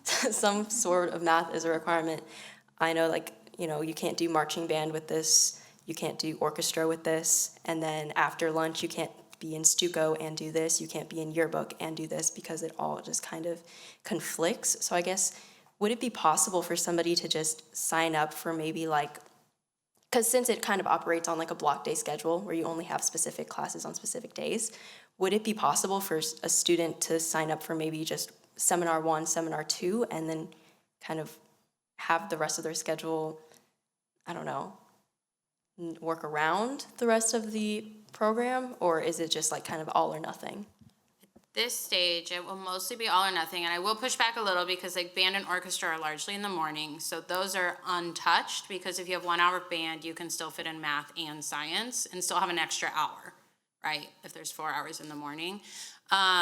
Really, student council, maybe some of our journalism classes are the most likely to be impacted by this, since those are afternoon exclusive classes. And I do think where we visited, and I went with this team to Kettle Moraine, eventually the numbers will be there to allow like a kid to say, hey, we don't have enough kids in impact to offer AP stats, so I'm gonna pop out of my all-day impact program and take 3rd hour AP stats, and then I come back in. But our hope would be definitely eventually sophomore year, we'll grow this to where we offer AP Gov. We just can't do that now because we don't wanna just bite, off more than we can chew. We want to do this really well and do it right. And so starting the way we are, yes, there's going to be some kids early on that maybe because they're an interest in Stuco, they may not get it. But to your point, band is 1st hour. And so those kids would still kind of be able to do that. I wish we could make it,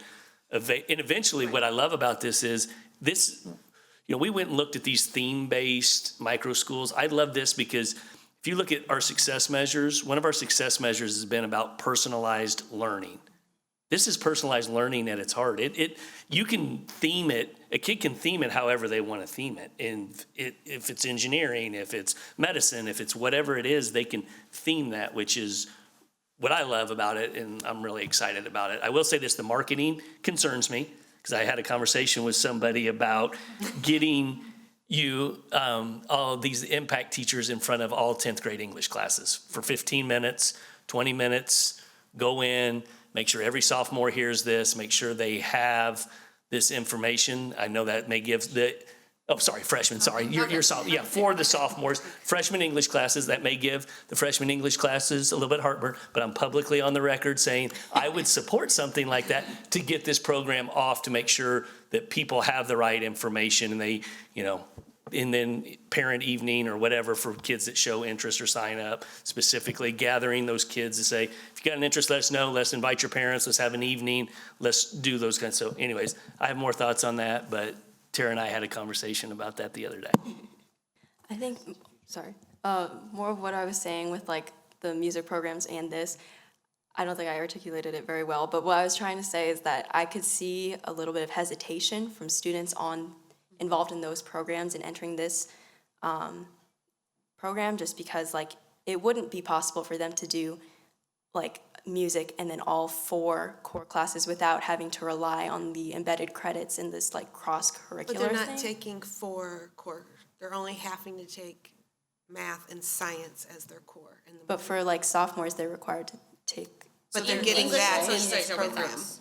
All right. Yeah. So they earn Okay, so English that and would social fulfill like the studies English through 2 us. credit? And Yeah. like, And how would that government. work with like EOCs? That would be where like the workshops could come in. Like if we feel we're missing a competency by March, then, okay, let's spend 2 weeks doing some EOC deep dives to make sure we're all set. For the marketing piece, probably already thought about this, but if there's an opportunity that the parents can see a presentation without their child even having to opt in. So if that's recording what you give to the classes, so that I know children perhaps might live in my household, I wouldn't have a chance to opt in to come to the parent night. So I Definitely. think that would be Yeah. helpful. No, that'd be great. One thing that we've talked about is, thank you, is that on? Is taking some of those seminars and going ahead and making some artifacts that maybe the kids would prepare and present to meet those competencies, and then show parents how they're going to meet competencies from the different seminars, and they're all gonna add up. Because I think that's gonna be a little confusing at first. And kind of start to show how you could possibly get 0.25 art at the same time that you're getting 0.5 English, right? Like a lot of schools use kind of a pie chart type model of, each competency standard is a pie slice. So like showing how they can all come together. And that's kind of our next step after today. And you have an amazing broadcast studio down there with some amazing broadcast kids that would be, could be an excellent project for them to help you put a marketing video together, so. I just want to say thank you, because I know, like, from what you presented today and where we left our last task force meeting, like, so, you guys have done so much. Thank you, and I'm excited. I think it's going to be awesome. I second that, and I also want to say that I think that you really hit on what the task force thought was important, because I'm going from memory, they really thought the cross-curricular opportunities was one of the most important things, and getting out in the community as well. And so I feel like you're hitting maybe not everything that we talked about, but what the groups, we got divided into groups and everybody picked what they thought was important. I really think you did a good job hitting the things that everybody thought were important. So good job. Stay tuned, there might be other surprises coming your way in the Oh, this is so Navigator. exciting. Oh, and I think you need somebody with an arranger competency on here to help you with some of this. Oh, I'm an influencer, so we're good. I'll just influence. Thank you so much. Excellent job. All right. Continuing on the teaching and learning theme, I know we are running long, but I'd like to invite Dr. Jill Lawson and Dr. Joyce Doyle up to talk about our special education partnership.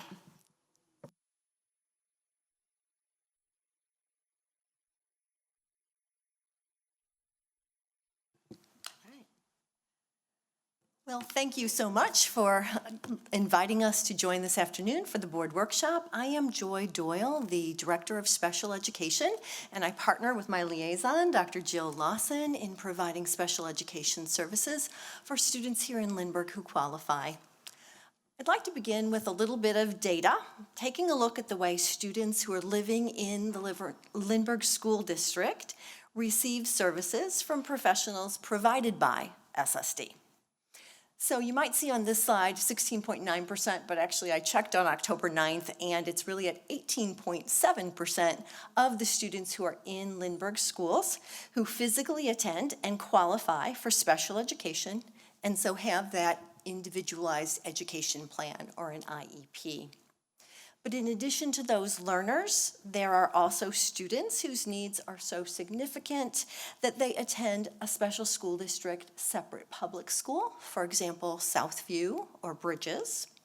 There are students who attend a private or parochial school and get their instruction during the day, but they still qualify for special education services, and they'd receive that instruction through SSD's SNAP program after school. SSD staff also provides instruction for both general education students and special education students who for some reason can't attend in a traditional school building through the SSD homebound department. That could be temporarily or through a year.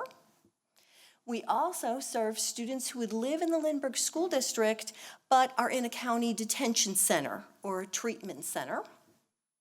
We provide special education for early childhood students. So we collaborate with the Lindbergh Early Childhood Center for those kids who have a developmental delay or who already qualify with a special education disability. And as mentioned earlier, SSD also provides career and technical education at South Tech. And there are right now over 120 Lindbergh High School students who participate in programs there. Annually, Dr. Lawson and I complete a self-assessment that's aligned with our partnership agreement. And we use this tool and our collaborative committee that was developed about a year and a half ago that's made of general education and special education staff and administrators to continuously evaluate and improve our partnership. We have a really active Lindbergh Parent Advisory Committee. So annually, we survey all of the families of students who receive special education services to get a read on what their priorities are, and we plan events for the year accordingly. Beyond the regular school year, during our summer sessions, SSD has expanded our co-taught summer kindergarten warm-up program. And we continue to support students in reading programs in Lindbergh and through SSD, as well as the SSD Extended School Year program. This is the 5th year that SSD has provided a teacher staff who's devoted solely to early intervention services. So that's specifically for students who don't qualify for a special education eligibility, but might be at risk. So looking at student data, working with Lindbergh administrators and with the general education teachers, for the last 2 years, the focus of this EIS teacher has been on written expression and providing small group pull-out services for those students. Currently, she's working with 50 students in small groups in 2 of the elementary schools. Over the last 4 years, SSD has increased the professional and paraprofessional staff at each of the 9 Lindbergh school buildings. And so just to highlight, in the last 2 years, we've added an additional 17 paraprofessionals and an additional 10 special education teachers, and that makes a total of over 193 staff from the special school district who provide instruction, support, and related services to over 1,300 students just within the Lindbergh school buildings. So that's separate from homebound or SNAP or the detention center or any of those other services that I mentioned earlier. So I appreciate your attention tonight in allowing me to give this report highlighting our ongoing partnership. And right now, I can take any ideas or questions you might have, or anytime through the year as I'm housed upstairs right here at Lindbergh Central Office. Hi, thank you. I have a question about the CTE at South Tech. My understanding that the enrollment is changing for next school year, that it's going to be a lottery system instead of how it's currently. I guess my concern is I'm getting the impression that they're getting more and more interest in their programs, and I'm concerned that the programs aren't growing. We're just limiting who can take them now. Does that make sense? I'm going to actually defer to Dr. Yates, who might be able to speak on our South Tech or any of our career and technical education programs. This is on. Good evening. I'm Tammy Yates. I'm one of the executive directors of Partner Districts for Special School District. You are correct in that we are having to change the process for enrollment. I don't have all the ins and outs of that because that is headed by our Chief Officer of CTE, Kevin Andert, but I can definitely get more information for you on that. But yes, we do have a large enrollment or request for our technical schools. And because of that, we are trying to make the process as equitable as possible for students that apply. And right now, this is the move that they're looking at to do. I'm curious if when you speak with him, if you could find out if there is any, future plans to grow those programs to make larger, like offer 2 of this class size or 2 of this program. Because I know that SSD has been, the past few years, really marketing that program a whole lot, which really surprised me because it was already full. Understood. That's what I was gonna say, just the expansion.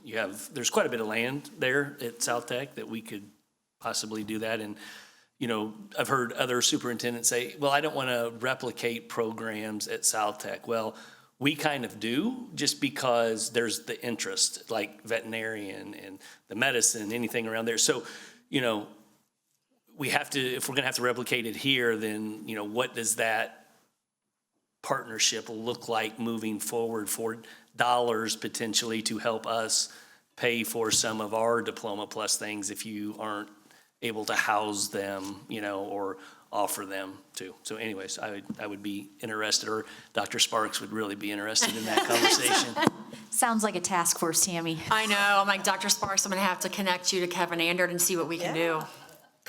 I also had a question about what you said there's 193, 94 staff providing services to Lindbergh students. These are not all full-time positions. You're just counting people. So it was like the. So for example, you have 4 itinerant-related services, so that could just be one person who's coming for a half hour every day, and that's all they provide in Lindbergh? So you're correct about those 4 itinerants and our physical therapists. So those individuals So these are not do- full-time positions? They're full-time positions for us, but they may not be I mean, full-time in in your Lindbergh. district. That is That's what I correct. was asking. So our assignment of our itinerant positions is assigned based on student services that are outlined in the IEP. Oh, no, I understand that. Okay. I don't need you to explain that. I just wanted to make sure that we were all aware that this does not mean that there's 194 full-time SSD staff members in our Colin? district every day. Colin, I'm wondering, could you go back to the slide? It's probably just that one right there. And that one is actually showing you that anybody else other than the .6 related service provider, that .6 is shared in another district, and then the 4 itinerant. However, all of those other positions are dedicated to Lindbergh, only Lindbergh. So deduct, I guess, 4.6. I just want to check. That it was also part-time and things like that. So 189 would be full-time boots on the ground here at Lindbergh. And then I had one more question. Do you guys do kind of a climate and culture survey? I know that you do district-wide, but do you do it within, for example, just your Lindbergh staff? And do you look at that kind of aggregated by building? We do that, yes. So each year we have that, and we can look at it countywide so that we can have a comparison, and then we pull up our own Lindbergh SSD data, and then we disaggregate by building data as And well. the answer to this may be no, but is there a way like our board can, or even, I don't know, maybe our cabinet does see that information based on the people who are within, because if this is a partnership, I feel like we need to kind of have that information to make sure like we're doing our part as well. Yes, we use that, yes to that. You can have anything you want, of course. But we also use that particular, it's on our culture and climate survey that we give to all staff. And one of the questions is about the collaboration and communication between SSD and Lindbergh. And so we actually use that to help influence what we're gonna do at our SSD partnership committee that we have for all of our buildings. It typically will always come down to communication and collaboration are the 2 top, things that we're always working on.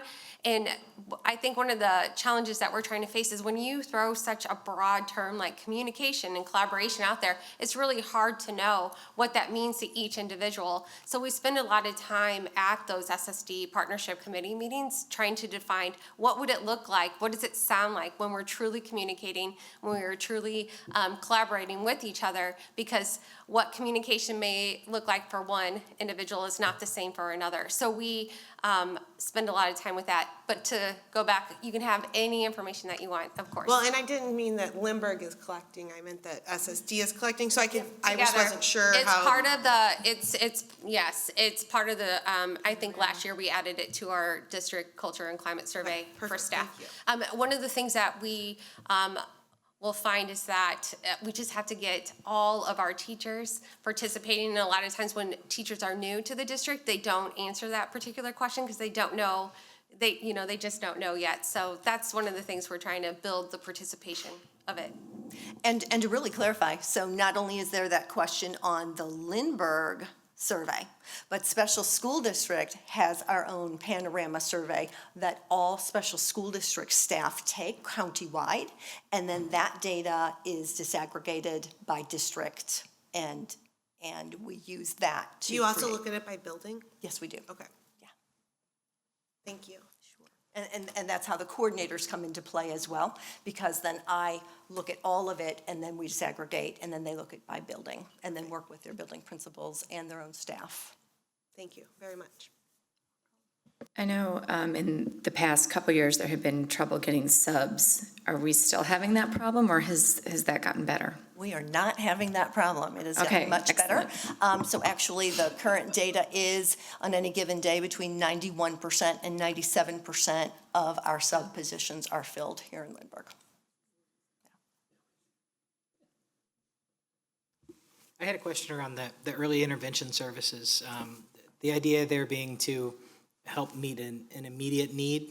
Is that, am I getting that right? Where that student is almost just there and needs just a little bit of help meeting that goal, and it's pre-IEP, pre-establishment of a longer-term plan? Do I have that right? Yes, you do. So for students who are participating, getting some additional instruction through that EIS teacher, we looked at the data and really said, students who are qualifying for special education here in Lindbergh schools in recent years, we have about 47% of those students actually end up with goals in written expression, in the area of written expression. So it doesn't mean they're necessarily specific learning disabled in written expression. They could be, but they have goals in that. So that was a huge area. And then when we disaggregated that by elementary school, we really were able to hone in on what grades, what buildings could really benefit from some added instruction to prevent, we hope, those students who are at risk of qualifying. So potentially it could be a student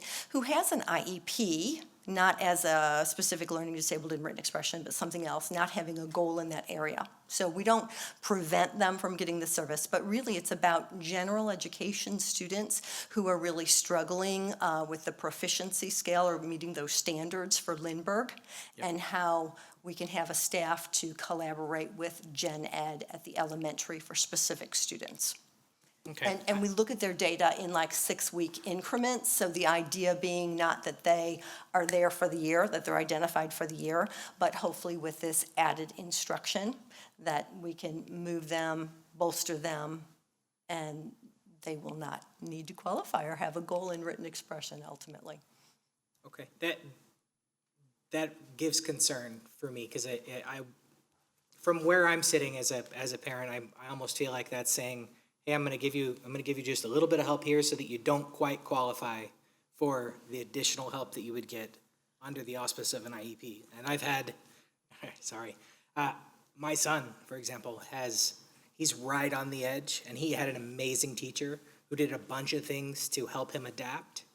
And because she did those things, he did not qualify for the additional services that probably would have benefited him, because she bridged that gap for him, right? And so it was almost like, if you had a worse teacher, you'd have access to programs and resources that I think maybe you need, but you didn't have a worse teacher because we have great teachers in this district. And it's almost a double-edged sword. So I have concerns about these areas where it's a goal to say, I want to get you to a point where you don't need to use these services that maybe you really do, and it shouldn't be a stigma, right? If you need an IEP, you need an IEP. It's not a problem. It's not a it's not a bad thing. I'd rather identify them and give them as many and every resource that we can in that culture of yes, right? Because that's I think my biggest personal complaint, and this is Andy, Andy is a parent in the district, not necessarily Andy as the board member, I realize I'm speaking up here, but is where Lindbergh practices that culture of yes, I sometimes feel like SSD practices a culture of how do we get to no, right? We start at no, and then as a parent, you have to fight to explain why and identify it and advocate for your student. And I'll fight tooth and nail, but I shouldn't have to. Is kind of where my stance is. So that's my. I want to echo that too. I mean, I also had a child that went through the process, and it was definitely from a culture of no that I had to fight and really advocate. And I came away from that process very disheartened. I appreciate your perspectives. I appreciate sharing that as families of students. And I never want to hear that it's ever a fight. I really want it to be a partnership, and that if any evaluations that occur, as long as everybody can leave and understand the results and what next steps are, but never that it was a fight about something that somebody wasn't able to acquire for their student. And I would like to speak on behalf of that too. I do apologize that is the experience that you had. I do think it is important for all of us to remember that with special education, we are held to certain regulations and standards, and we have to stay within those. And so earlier with the conversation of the yes culture, I think somebody talked about how sometimes we do have to say no.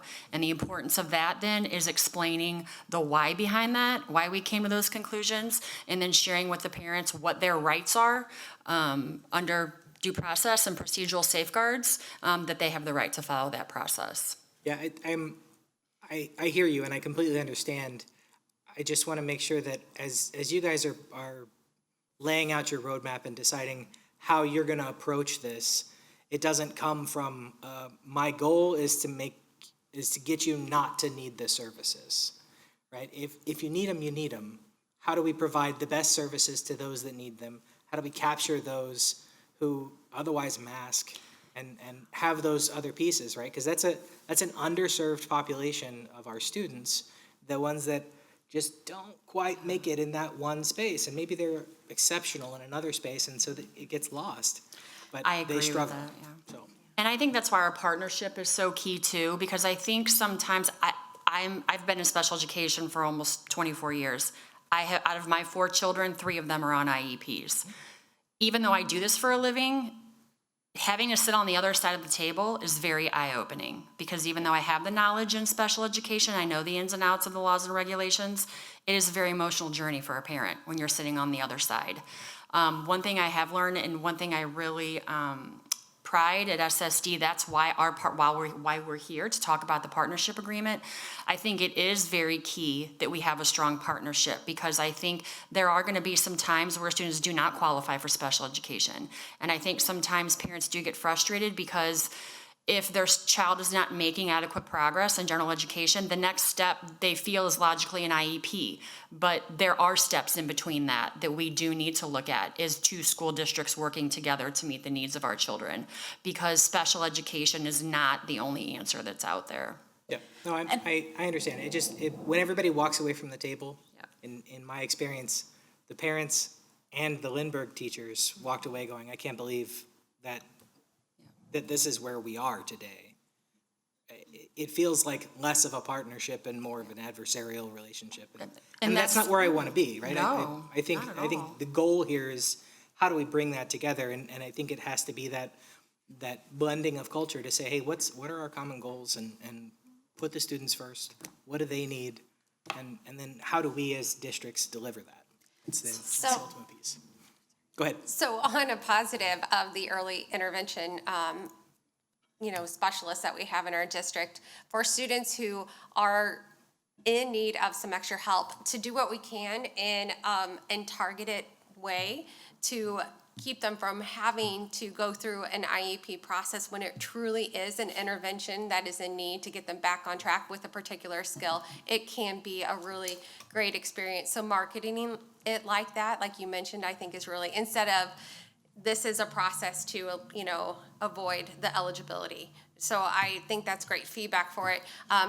Once a student qualifies, and if they are, I guess, once a student is target for a particular need in an intervention, we want to do what we can to try to keep them from being pulled from class to getting that tier 1 experience as much as possible. So if we can provide some intervention and they are responding to it and growing and back on track, that is really what it's all about and how you want to market it, so that you're not putting them in all of these services that are going to pull them away and get them possibly behind in a lot of things. I think it also is a great partnership because written expression is an area that we are hoping to see great gains in with the new programs that we have in our district and what our Tier 1 curriculum is providing for our students. But in the interim, while we're trying to move, we know that there are some holes. So this is really a great thing to have special school district providing that early intervention support for us and working with us. We're collecting the data together to see the impact of it and putting it into districts that are, buildings that are Title I, areas of need. So that's just that extra support. But I agree with you 100%. Marketing it is crucial because when students qualify or need to qualify for an IEP, they should. And so, absolutely.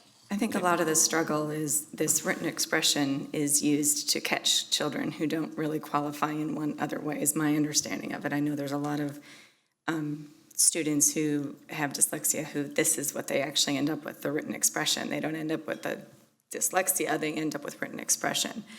And so I can see, I see your point completely, but I also see that this can be used to identify who those kids are and find out, all right, well, maybe they're not going to get an IEP, but we can put them in reading intervention with the reading interventionist who's going to teach the way that they need to learn that way. Yes.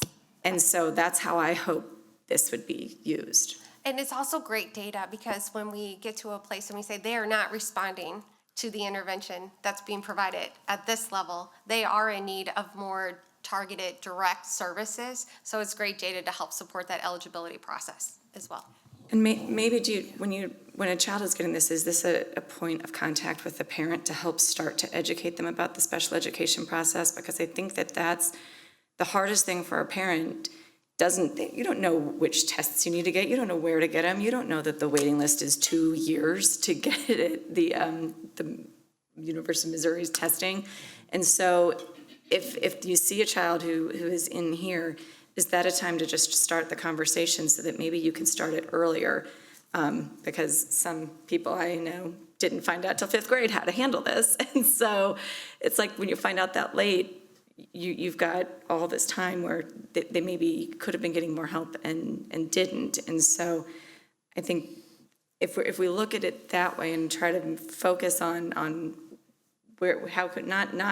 can this kid not get services? How do we help the parents get this kid services? I really appreciate so much of what you've just said and what Mr. Lawson just said, and really it is about a better job communicating because this is a part of the Lindbergh multi-tiered system of support. So thinking of this as another intervention, but it's that we have an additional staff who's able to support Lindbergh in providing that intervention.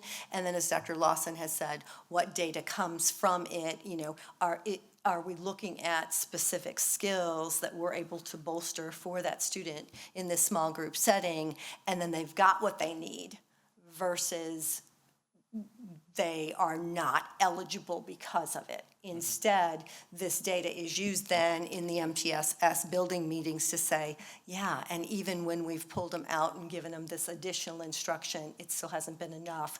Do we recommend that we look at the special education process at this point? Well, and I'd be interested to see what we as a district do on the Lindbergh side for those students that get reviewed and then determined not to be eligible for those systems.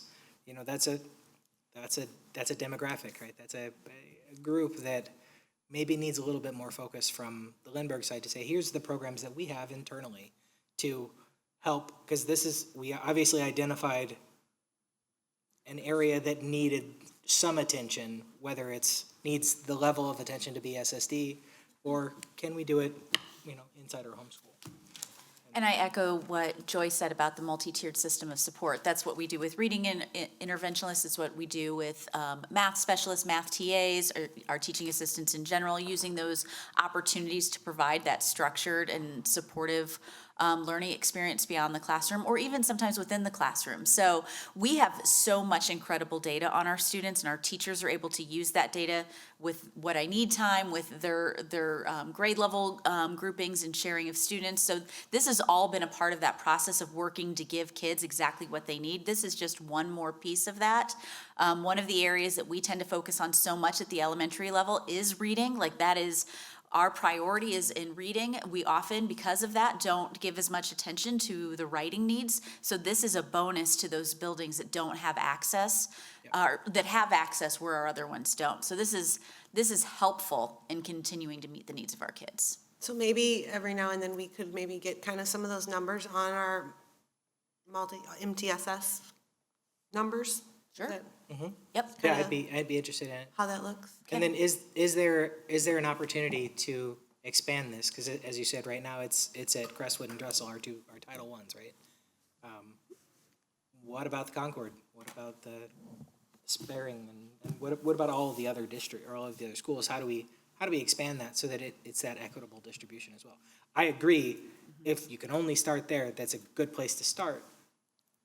But those students exist across the community. And it really requires us looking at our resources and how we want to prioritize our resources. Like I said, we have prioritized with reading specialists. Expanding beyond that is going to have budget implications. It's going to require us thinking about, do we adjust how we use the staff that we have? So those are further conversations we can have, but it will definitely have implications. Yep, I'd love to see what that looks like. I will say that the elementary writing curriculum from the last 2 years, or whenever it was implemented, it's much better. So maybe we will have less of a need. Yep. And I just want to say thank you. I really appreciate being able to kind of have this back and forth with you guys. I love it. Thank you so much for coming. Yeah, 100%. I appreciate you guys being willing to come. It's not always fun to sit at a board meeting and have random questions thrown at you, so I appreciate you guys coming. I appreciate the transparency and the dialogue, because this does give us some food for thought, so thank you very much for that. Thank you. Excellent job.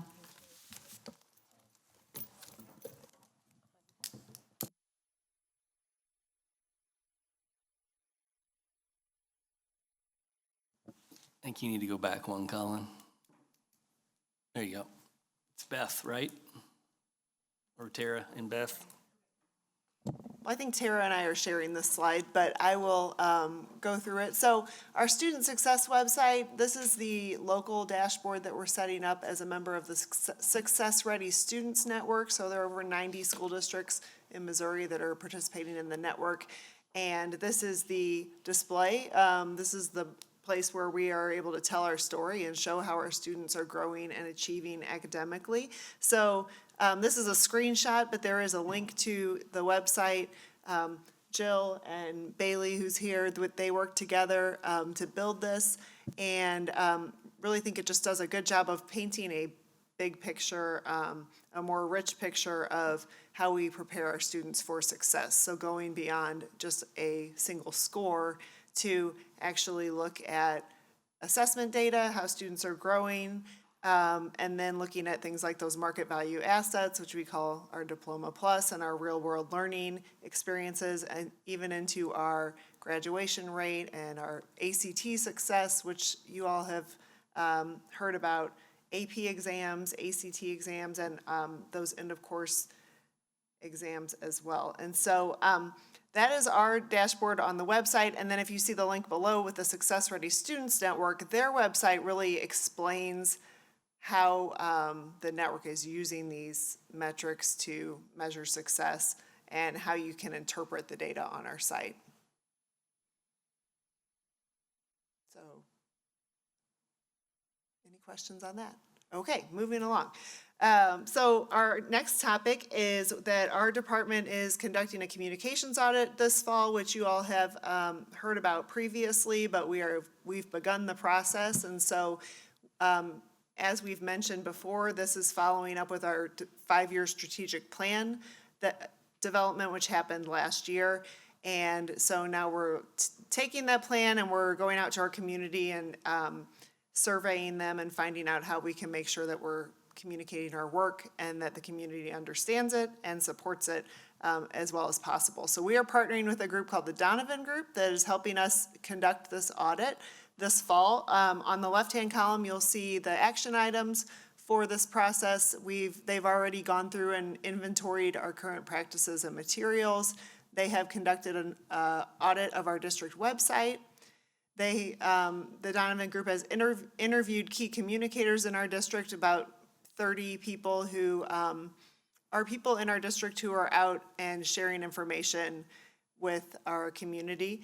And then our next step will be to survey our community. So we have an online survey that is being released October 21st.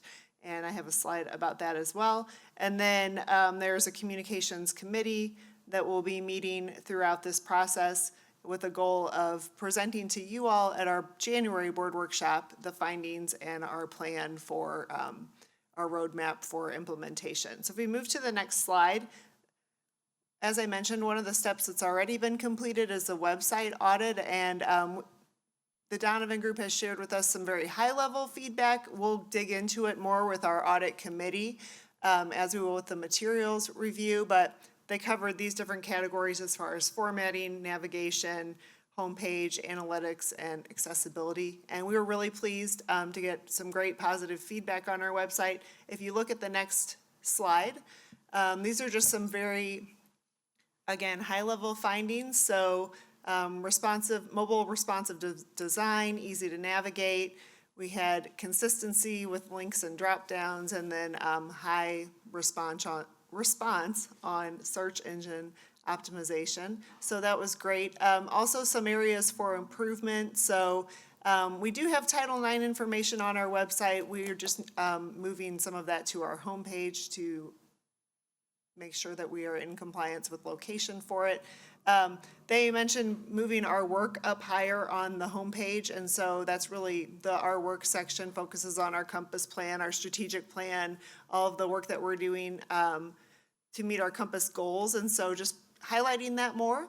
And then overall, using our website as a marketing tool and weaving in teaching and learning and student learning experiences throughout the site. So those were kind of some of the main findings, and then, like I said, we will dig into that in more detail with our communications audit committee. So if we go to the next slide, I mentioned we'll have an online community survey. Our goal will be to hear from as many people in our community as possible. So it will be open October 21st through November 8th. We'll share that out on our social media, through our emails, through our municipality partners and our cities that help us communicate sometimes with those things, and then direct communication to our groups of community groups that we have access to.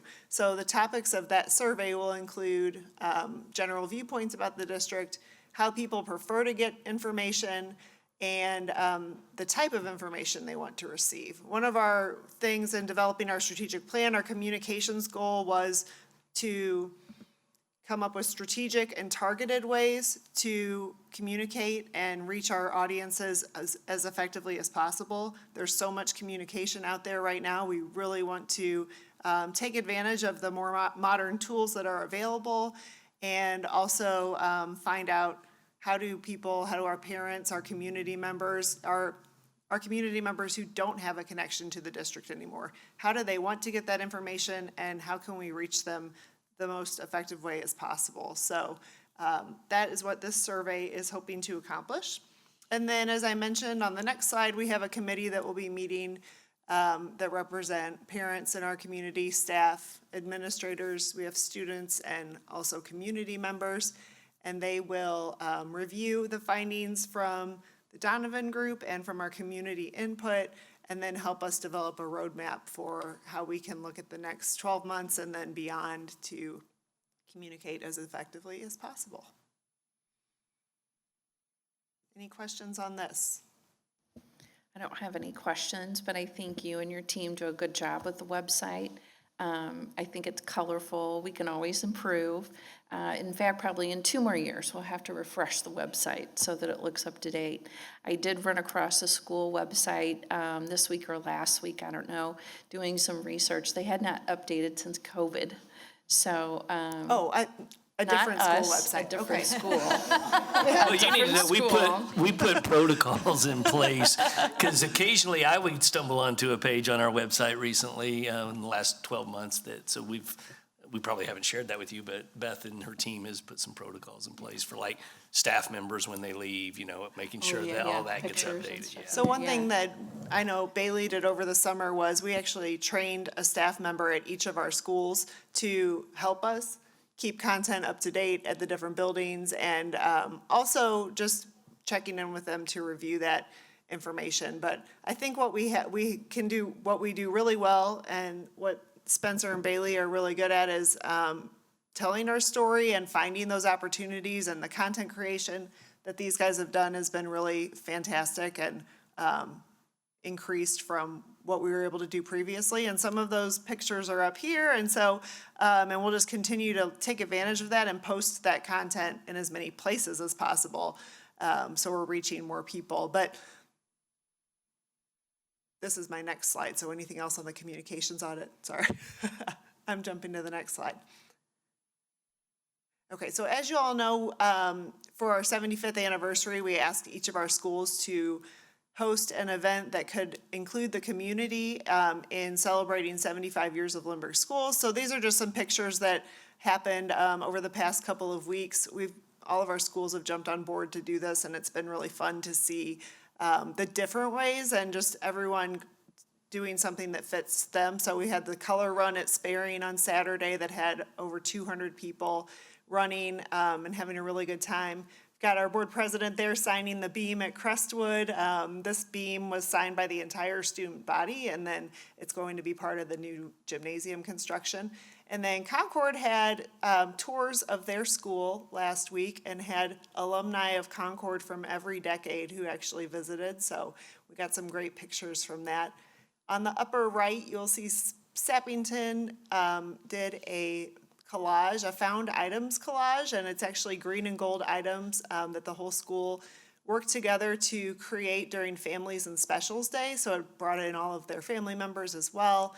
And then, of course, we had Lindbergh High School homecoming last weekend also. So I'm really excited. We've got more events coming up at all of our other schools, and just encourage and invite everyone to attend. Thank you. All right, I'm going to ask Dr. Ali Mack to join us at the table. Post-pandemic, what's been on national news and state and local as well involves a labor shortage that is really across the board.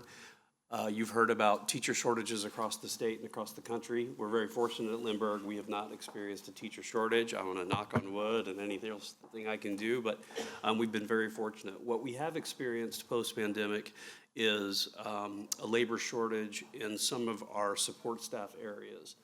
And so while the HR team is very capable of conducting benchmark studies of our K-12 neighbors, we're not as able to do research outside in the private sector. And we've found that we're competing with private sector businesses, whether that's grocery stores and hospitals, private schools, private childcare facilities, companies that run their own childcare facilities. Those are the kinds of research data points that are not as available to an HR team in a public school. And so we're not the only district struggling with this, and so we've collaborated with 2 other districts, Parkway School District and Webster Groves School District, to bring in an outside resource that can help us with this study, and they can access more information that we can, and they do this all the time. They're professionals. They do it in multiple communities, and so they can really get to the heart of the matter, whether it's compensation or is it benefits or is it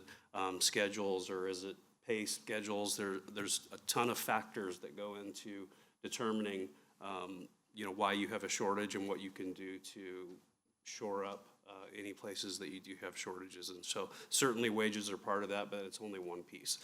Dr. Mack is largely over our classified workforce, and being brand new, we thought, let's just give her a real easy project to get her started off with. So we thought comprehensive labor market study would be pretty introductory, kind of 101. So she's going to take you through some slides and answer any questions that you have. I would mention also the business team is collaborating with us on this, and so the three of us will be able to take your questions at the end. But I'll turn it over to Dr. Mack.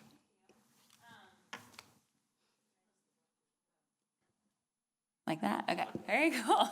Okay, so it's important that we start with the why. So this is very exciting work. Every employee group that I've had the pleasure of meeting with just in my short time in this role is excited about this work, and they know it's coming. So when you think of what our why in human resources is, it is to recruit and retain a premier workforce to impact our students. And so that's exactly why we're doing this work. So some of our classified employees work primarily with students, and then some are more, in the facility side. So that's why we're doing this. It's to impact our students. Colin, if you go to the next slide. So who are we talking about when we talk about support staff or classified employees? Typically, we're talking about our non-certified, so a certification is not required, hourly employees. This would include facilities, this would include assistants, which would be building assistants, teaching assistants. This would also include our facilitators at the Early Childhood Center, people in security, and printing and publishing. So basically what this is, it's an unbiased study by an outside group that can benchmark our jobs against the people that have similar jobs in other school districts, but also within the skilled trade job market, such as what does a custodian make at Schnucks, and what would a custodian make in Lindbergh, or what would a facilitator make at ECE, or what would a teacher's aide make at the Goddard School. So kind of comparing those roles. The next slide, please. So what our timeline has looked like a little bit. So the bid process was initiated in July, and we had 7 companies submit their qualifications. We partnered with Webster and Parkway, like Dr. McKinney mentioned, and we interviewed 3 companies in September, and we selected EMS in beginning of October. So some reasons why we selected EMS, they really understood the scope of the project from the beginning. They understood that we didn't want to do a deep dive on job descriptions. They knew exactly what we wanted to do, and they were able to stick within our timeline, which was really important to us. They also had really great references from other school districts, Platte County, Valley Park, that they had already done the similar type of work. So we knew that they would be able to do this. They actually had a background in HR in the public school districts. And so if, it comes time to present these results to our employee groups, they'll be able to kind of give us tips in those conversations. We have the ball rolling, so they have our job descriptions, they have our salary schedules, they have all of our job titles, and then any conversations that need to be had with myself, Joelle, Dr. McKinney, to really understand what jobs we're looking at. We're starting those conversations as well, and we hope to be back here in January 2025 to present the results to you all. And I would just say, working with 2 other districts, it's very separate projects, because Parkway looks very different than Lindbergh Schools, and Webster different still. But there are a lot of parallels where we can have some synergy on what the information they pull, so there's a savings involved in that. And for a consultant group to be working with 3 districts, it's extremely reasonably priced, and we are fairly pricing it in that the districts are paying a percentage based on how many employees they have. So Parkway would pay the most, we would be in the middle, and Webster being at the end. So the logistics work really well with this company. And that's a great point. One other thing that I wanted to mention with EMS, they really treated it like 3 separate projects. So it was like the interview process was collaborative, and then now we've kind of all sectioned off into 3 separate projects. So we feel like they have a really good understanding of what Lindbergh is looking for exactly, and we've kind of separated from the other 2 school districts. When I read about that, partnering with the other districts, I thought it was brilliant. And later, when we talk about some other things in HR, I think, why aren't school districts partnering more in trying to work together collaborative to cut costs so they can accomplish the same thing? So I think it was a good job. Thank you. Okay. Thank Thank you. you, Dr. Mack.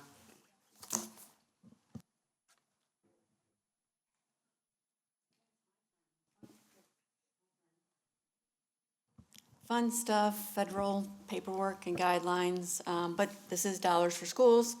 It's also dollars for individuals, so if you haven't Googled it or looked at what kind of tax benefits for your own tax returns are available with Inflation Reduction Act, I would say go home and Google it, because there are things for individuals as well that came from the 2022 Act passed, during the COVID time. The Secretary of Energy has determined all the projects, and again, there's projects for all kinds of entities. The unique thing with these ones is, districts, municipalities like us we don't pay taxes, so there's not a tax credit. But there's a pass-through that works with these programs where we can get something like a rebate is what they call it. So it's really not a tax credit, but there are funds available to support doing improvements to your infrastructure that are energy-wise. We did put out an RFQ. This data, these forms, they're pretty intense. I won't say there's much like that on your individual tax return, so don't be scared to go out there and look.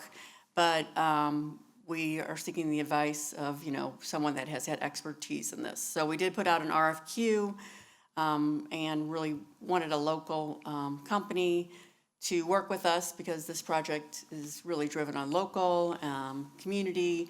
This is all regarding the Farmers Club and the infrastructure there for energy management. So we did get a response, and I'm actually meeting with the local firm tomorrow. They do have expertise and have done this for several other schools. They would help us with the process of following the paperwork and making sure we dot our I's and cross our T's to get the funding that is allowed. This is coupled with the Farmers Club project and us looking for a mechanical engineer to actually design the systems that we use at the Farmers Club. Those are the systems like geothermal, solar. They will work with us and our architect, of course, to design the system. What's unique about the Farmers Club is, of course, we want the systems all to be educational. And so, we want students to be able to see the systems as they operate. So you're looking at glass windows. And so on this as well, we were looking for a local mechanical engineer to be part of this ongoing. We're really looking for a partner, just not to work with us on drawing and speccing out and bidding the project, but to want to continue with the Farmers Club ongoing and work with our kids so that they can learn these things and, again, offer more programming at the high school that they can move on in the real world with. So more information on this over the next month, but we're excited about it.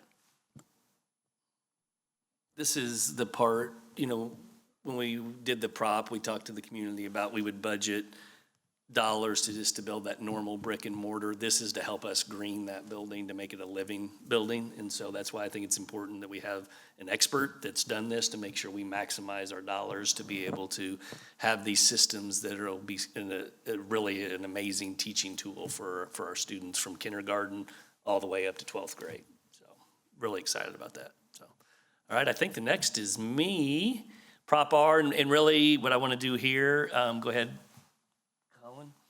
Go ahead, go to the next slide, is just give you just some quick updates on timelines. I know you've seen some of these in your Friday packet. I just want for the public to be able to see these if somebody wants to go back and watch this workshop. So for the Farmers Club, we're hoping to have the building done in December of 26, where it says, and then we kind of want to do a soft opening in January 27, where we'll strategically bring certain groups of students to the property to see how the building functions, see how the programming works, with a full expectation of implementation of the program in the fall of 27. And again, just a quick reminder, it'll be an AM/PM program where fourth graders at Crestwood might be there in the morning, and then fourth graders from Dressel might be there in the afternoon. And then there potentially could be anywhere between 50 and 75 secondary students there as well. So anywhere on a low day, 200 all the way up to 275 students, potentially K through 12 being on that campus at the same time. So there's the